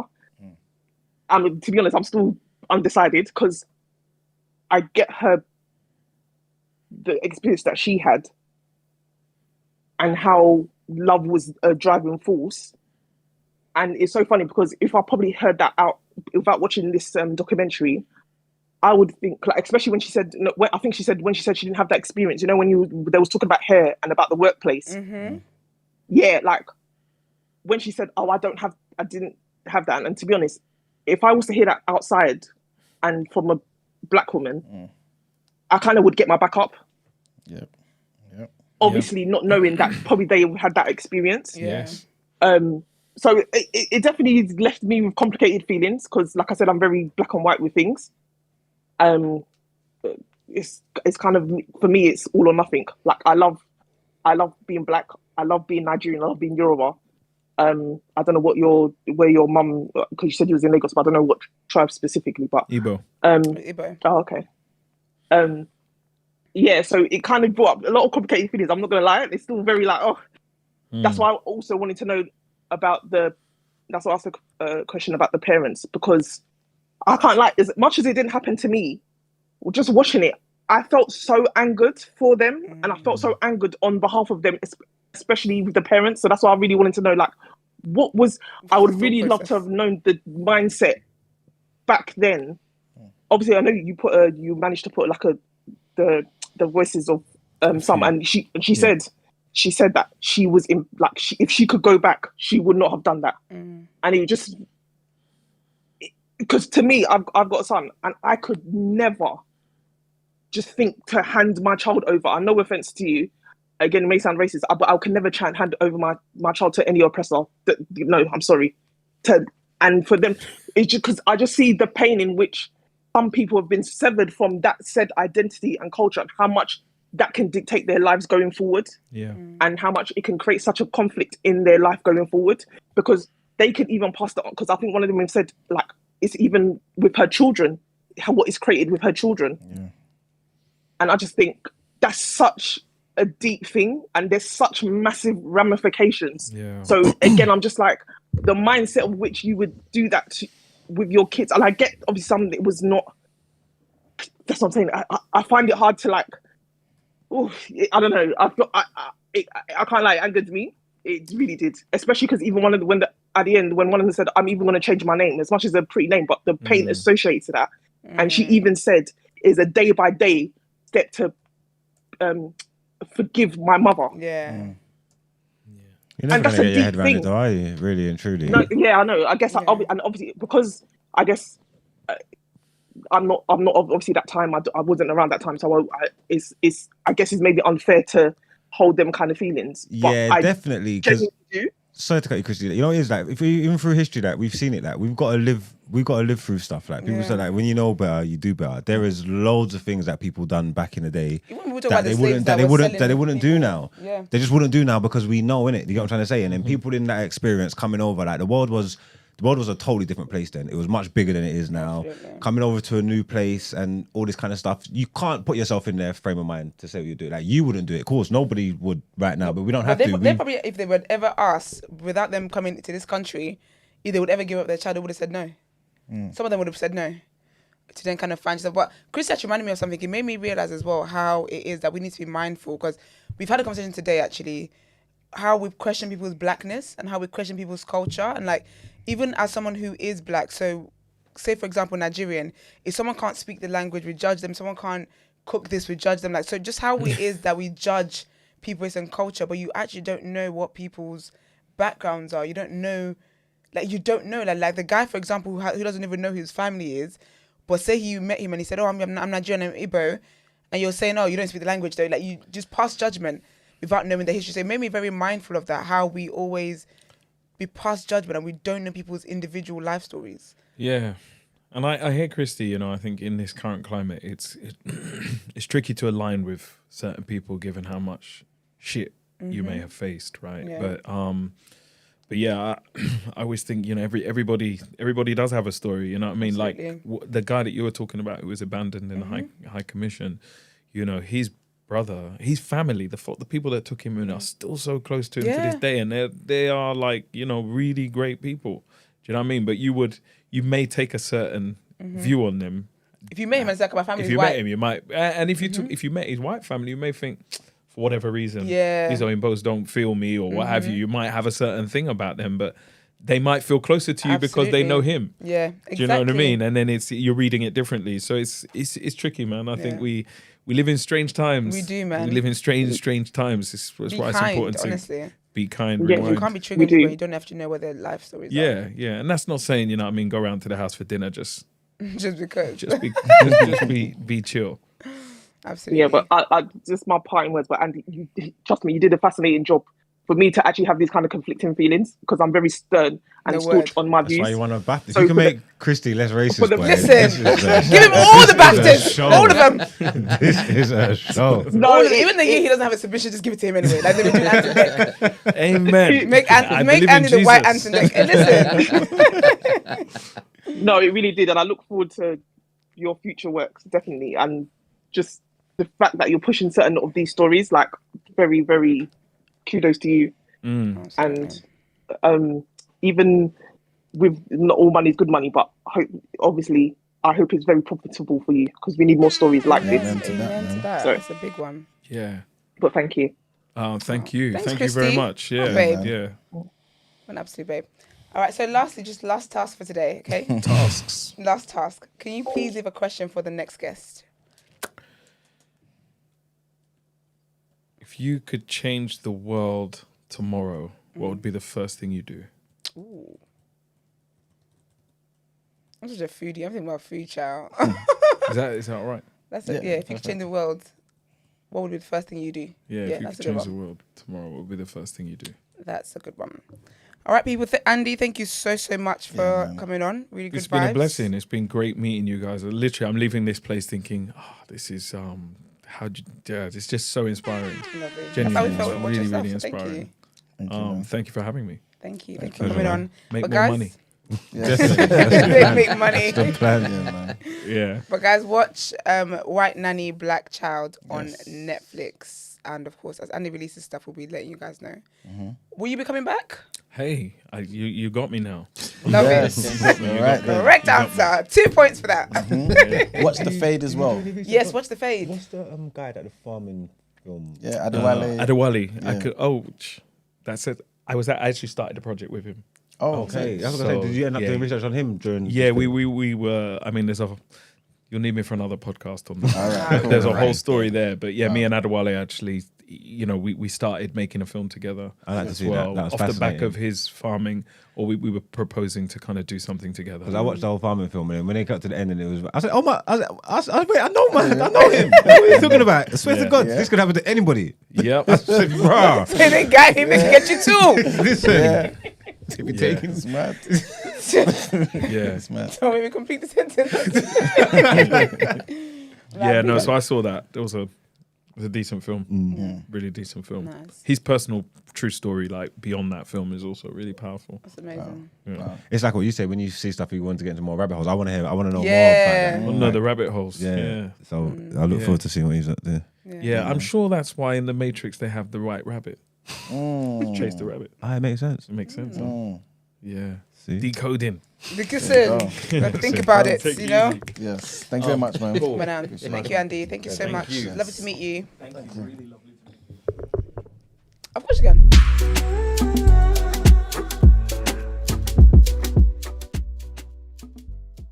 All right. People's General, what did Brent press? I don't even know. That man just pressed it. We didn't tell him. No direction. Whatever presses, we'll go with that one. Yeah. For the time. But we don't even know what he pressed there. Just go headlines. Let's do Because headlines. he's yapping anyway. Oh, but before we go to headlines, let me Yeah. big up Babiel. Big up Babiel. Because of Babiel that Andy's here. Oh, really? Big up Yeah, Babiel. Babiel. Serious? Yeah. He's family. Yeah.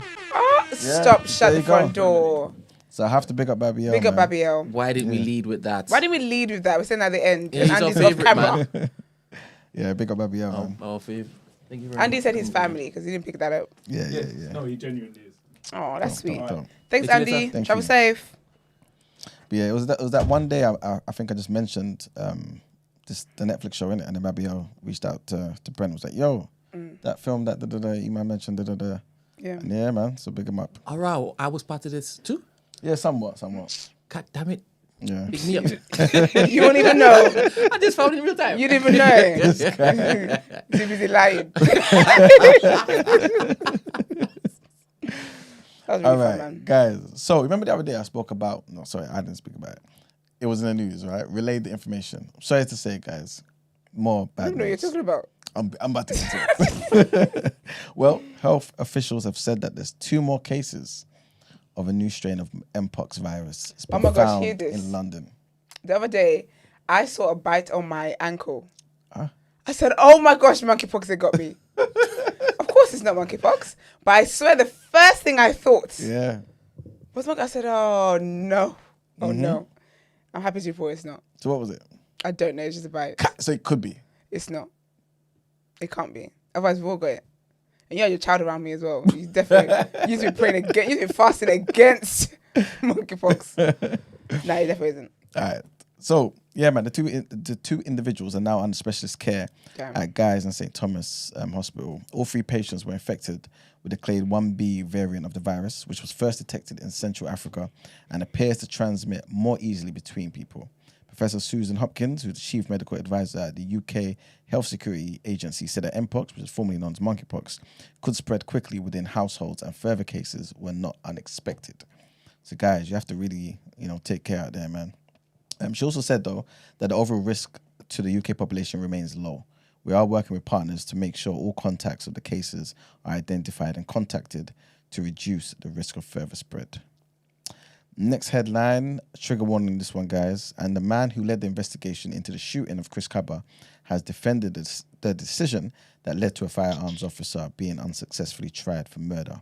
Sal Nassim's assessment that murder may have been committed has drawn fierce criticism following the acquittal of the officer. But speaking publicly for the first time about the case, he was speaking to BBC Panorama and said that in his opinion, he had not been convinced that Mr. Kaba presented a sufficient danger to justify being shot.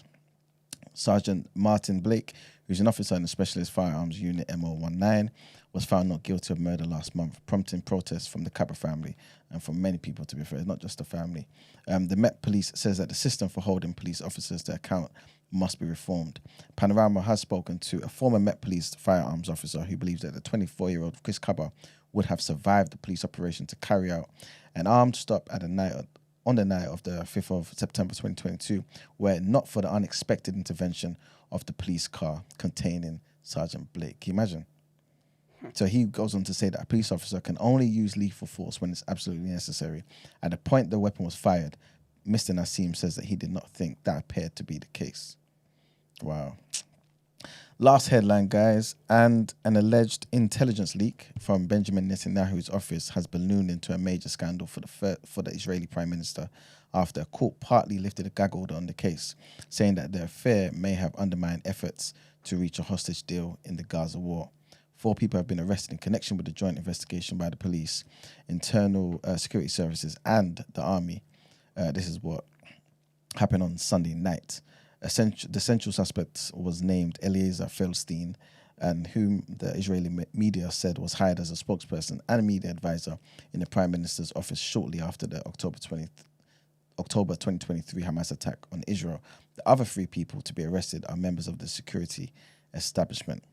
The suspects are alleged to have been involved in leaking Hamas strategy documents found by the Israel Defense Forces in Gaza, and also manipulating or editing the material to make it seem as though the Palestinian militant group's leadership planned to drag out the talks as long as possible, as well as smuggle hostages to Egypt.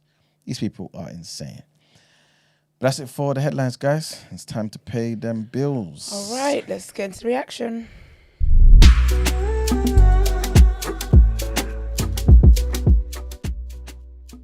That one game yesterday, innit? Welcome to the Reaction, people, where I read out our sports headlines for the day. What game was yesterday? Fulham Brentford. Yes. 2-1. That's all we got. Ain't we got no headlines? No, the only thing I did want to mention though is Frank Warren. He's joined the Zone, man. Is it? Yeah, so he's over there with Eddie Hearn now. Swear to God. Yeah, he's joined them. So was that, boy, what's that? Powerhouse? That's what I'm saying to you. But is that a good thing though? I mean, I think it's a good thing in terms of more fights to be made, I think. And Don't you want competition? yeah, this is what I'm trying to say. Like, that could be the bad thing about it. But at the same time, remember when it was at BT Sport, which was TNT afterwards, right? Before Turkey Al Sheikh, there was always going to be those issues in it where they wouldn't potentially work together in it. So now, so we'll get more fights. There you go. There you go. Because the two biggest people are now on the same team, kind of. You know what I mean? So I think it will work out better for us now. I suppose it's a benefit. Anything going on in the sports football world that I missed? Yeah, Brent? you weren't here when Ten Hag left, innit? So we didn't get your little debrief. I couldn't give Brent what he wanted. So, we're waiting for you. So what are your views, bro? My views on what? Ten Hag leaving and the new appointment? Ten Hag is gone. I don't cry over spilled milk. I don't talk about old shit. So there's no brief. But you saw what happened. It's done. The new guy. It's so salty. It's so dramatic. No, it's true. Ten Hag's not my manager anymore. I'm not talking about it for. Done and dusted. Done and dusted, baby. So we'll look at the new one. Amarin. I don't know, but I think disappointment. Nah. I don't want to say United fans, but United in general, they're not gonna have no more excuses after this. I don't know if this gaffer don't work, they just need to gut the whole club, the players, everything, because I think he's someone that's got like a distinct style of play and whatnot. I'm guessing he's gonna stick to it because it's the only way he's ever played, and this is a lot of the stuff that people have been moaning about and whatnot. So you've got it now. So let's see how it pans out. Obviously, we have to go through the growing pains and that, and them learning his new style and whatever it may be. But let's see how it works now. But good, bad, or indifferent, this is what you don't wanted, isn't it? So let's see what it looks like. But again, you just don't know. Ten Hag came into the league with a similar reputation. He was a hot manager. You get what I'm trying to say? Worked in the lower leagues, doing well. It's different. Obviously, Ten Hag was with Ajax, and my man wasn't with Porto or Benfica, and he's challenging them. But you just don't know. But I think it was a good option. It was a good option. I think him and Xavi Alonso are probably the two hottest young gaffers in the world at the moment. So to get one of them was a good coup for us, and we'll just have to see what it looks like, man. Especially seeing as Liverpool wanted him. Yeah, it was all right for Liverpool, and you never know. Liverpool done all right. I still like Arne Slot, how he's been doing. He's been doing very, very well. You get me? So you just never know, man. Maybe he's the right man for the job. Maybe he's not. You get me? Ten Hag, your first season, you done your thing. The football was still a bit haram, but you done what you needed to do. The second one was absolutely mental. Like, absolutely mental. I don't even know how we got there from what you started on. I thought we was going to build on something. The second one was crazy. And then obviously it's just been more of the same this season, so you had to go. So, but fair play to you, man. You came to the league. It's a tough league, and you came and you left with more trophies than Arteta. It's got to count for something. Man. Let's get into Out Ere. Cool.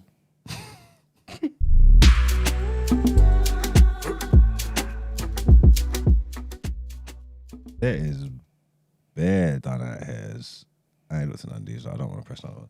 You know who's Out Ere today? Equatorial Guinea. Is that what they're called?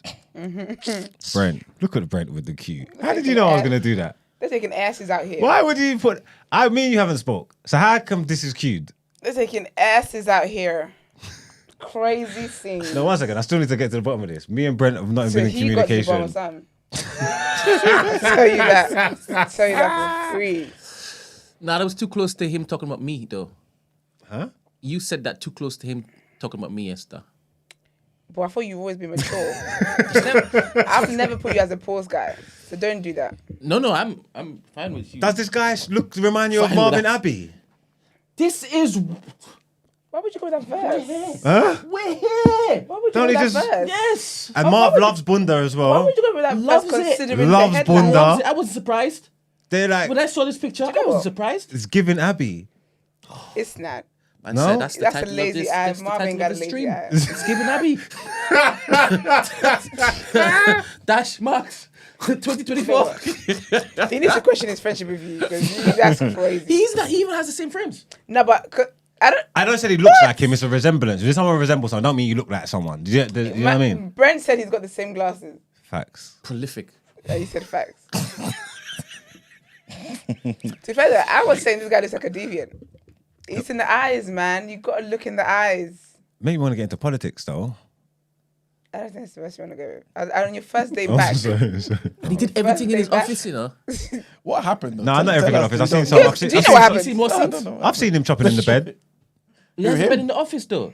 No, Do you I've know seen what him it like is? a It's in the hotel back room. room. Nah, is you this just in- see the back room. No, some of them was It opens up. some of them was in the office, child. This is so many. This is like I heard it's 400 Johns. Like this is a pandemic. No, but do you know what's happened? do you know What's what he it is doing? about all of this here? He's slept with 400 he's people. sleeping Yeah? with all of them, and he's No, got but you know sex one of them tapes. is his cousin, his brother's wife. Oh man. Yeah, that every people in offices, wives, The people's president's- sisters, the the president's daughter. sister, the president's daughter, the president's auntie. But Like, hear he's- me though, is this a crime? Where's the crime in this? How did they get the thing? Because he's not leaking the sex tapes. So someone hacked him. I think it was. So there's no crime here. He ain't done nothing. But what's the crime? I don't understand. Because he's been arrested. I don't know if he's allowed to film all these people. I don't No, know. but if no, No, he it's said- consent. he's You got weren't consent. using it for blackmail. The article says he had consent. for all 400. But they're lip slimming them. Bear them 100%. were ministers' wives. They're lip-slimming and looking in the camera. I don't want to believe you. I do not want to believe you. No, it's not set. It's mean, not a secret them are setup. It's not a ministers' secret wives. setup. Bruv, they're lip him. No, but Visiting people coming over. No, but then- dignitaries and that. If you see I the got videos, I got consent. I'm not word on road on Ethiopia. Where's the country? Wherever it is. Equatorial Yeah, Guinea. great. I read in the article that apparently he had consent. I need to know what the crime is. Nah, he probably just said that when they asked him. I did you think get consent, it's- he said yes. I think because it's the president's daughter. Because where's the crime? Unless he was drugging them or whatever, or he was filming them without their knowledge. But it says that he was filming them with their knowledge. they knew. are freaks. They're looking. They're lipsing him. No, you don't want Winking to at the camera. Have you seen 325 and 52? Nah. I hope you're joking. I'm gonna have to call Stephen after this. I really hope you're joking. Need an intervention. Nah, these guys are sick. Like this guy, I don't know. This guy's got so much motion. I don't know how he's managed this. I'm not saying he's done it here either. Like he's not done it here. Like he done his thing. I'm not knocking him. For the person who released it. Equatorial Guinea. Oh, them. As a nation. As a nation. Why? What? What they do? They're too starving, man. They're too starving. There's got what is the reason? How did he even get through 400 in the office? Everybody's close linked. They wouldn't be knowing about this. And it was without protection. Raw, all of them. dog. Oh, raw dog. All Yeah, of like- them. even lying. that's criminal. No. Actually, I take it back. Take him to jail. Under the jail. That's wild. You can't be having sex with people unprotected. That's Maybe- disgusting. maybe Anyway, That is. but 400 people, your brother's wife. Oh, This guy is. uncle. See, man. Office works. Bedroom works. He's got a table. He's ready to go. Doggy you- works. Yeah. Why'd you pull that up so quickly? Sorry, what are you showing Emmanuel so they have Sex tape. context? Why'd you pull that up so Don't show the screen, but what are you showing him? He's showing a statement. Showing him. Ah, okay. Showing him some stuff. Sorry, he's going through his media. I'm seeing flashing lights. They're moving images. They're moving. Look, he was going for it. Hey, He got He a was- Dropbox link. I ain't got the Dropbox link, but I can, you know I can find it. Why'd you pull that up so quick? You know, You were like, hey man, look. Like, why is that? Why is it saying? Yeah, is it what? he's a very professional journalist. He had Clearly. to bring the proof. Clearly, you should be doing word on road. my sources. Just take my Damn. sources. You gotta just You get got your- sources right on the motherland. Clearly, I like I said, I just feel like obviously it's a pandemic over there. There's something in the water. I don't know what's going on their there's a side. nation that's starving. As a nation, they are starving. All them 400 gal, I think they're just hungry for power. Because he was a man in a position of power and they were just starving to try and give it to him. They thought it was going to be, thought it was trickle down economics. This needs to be on the jumbotron. I don't know what is this. So he's a victim. The what is woman this? stink to The women stink too. What does that mean? nightfall. I don't know what. He's also Hackney. Equatorial women. No, He's Pembury. No, you've been there for a while, man. Like, what's this about? What does that mean? I don't understand. he's been hacked. I don't think it's been hacked. I think we need to stand up to what they say. I need to know what he means by this thing. Change the plan. Nightfall, you're done at here. You are done at here. That is crazy. I remember that verse. What the hell? That is crazy. I said what I said. Let's I wrap think it up. I was going to say something so wild. I can't say it. You have to mute the mic, but never mind. I'll tell you after. Me too.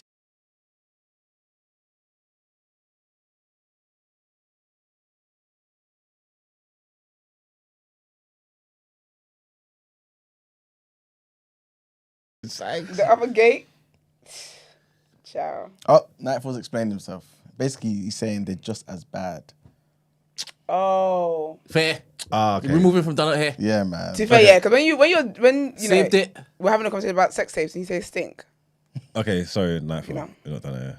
Back to Equatorial Guinea. No, there's something wrong. There's like a power vacuum up there. I don't know why they all want this man. Like, this is crazy. This is crazy. But yeah. He done his thing though. I'm not hating, man. I still don't know How many kids has what he the got criminal.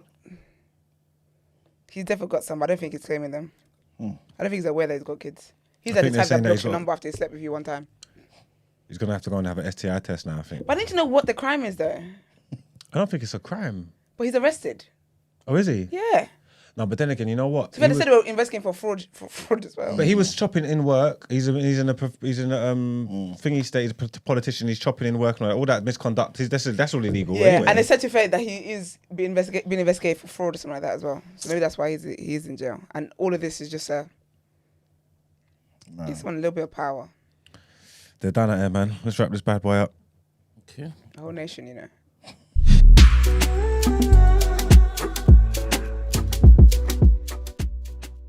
They took advantage of a powerful man. It's wild. You should be done out actually. It's wild. Well, we had a great show today. Some of our headlines that we covered: Kemi Badenoch appointed Mel Stride and Robert Jenrick to the shadow cabinet, and Priti Patel is back. Someone said, oh shit, I missed the tweet. Okay. Well, Remember. university tuition fees increased for the first time in 8 years. It is mad. It is big business. Esther spoke about Diddy's freak offs in Word on Road, about them lifelong The NDAs. man. That is crazy. We had a dope guest. Andy Mundy-Castle came up, Big up Andy. the director of White Nanny Black Child. Yes. There we Absolutely. go.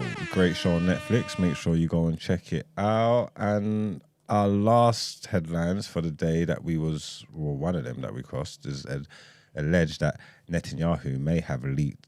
Netanyahu leak harmed Gaza hostage deal. That's what they're telling you. There's a lot more to unpack, so make sure you go and watch the full show. It was a good one. Yeah, man. Follow us on socials. The day after TNB. We are on Instagram, we are on X, we are on Discord, and we are on TikTok as well. We appreciate you guys always tuning in. Please don't forget to like this video. Please subscribe to the channel and continue to support us. Yeah, man. Yeah, we'll see you guys tomorrow.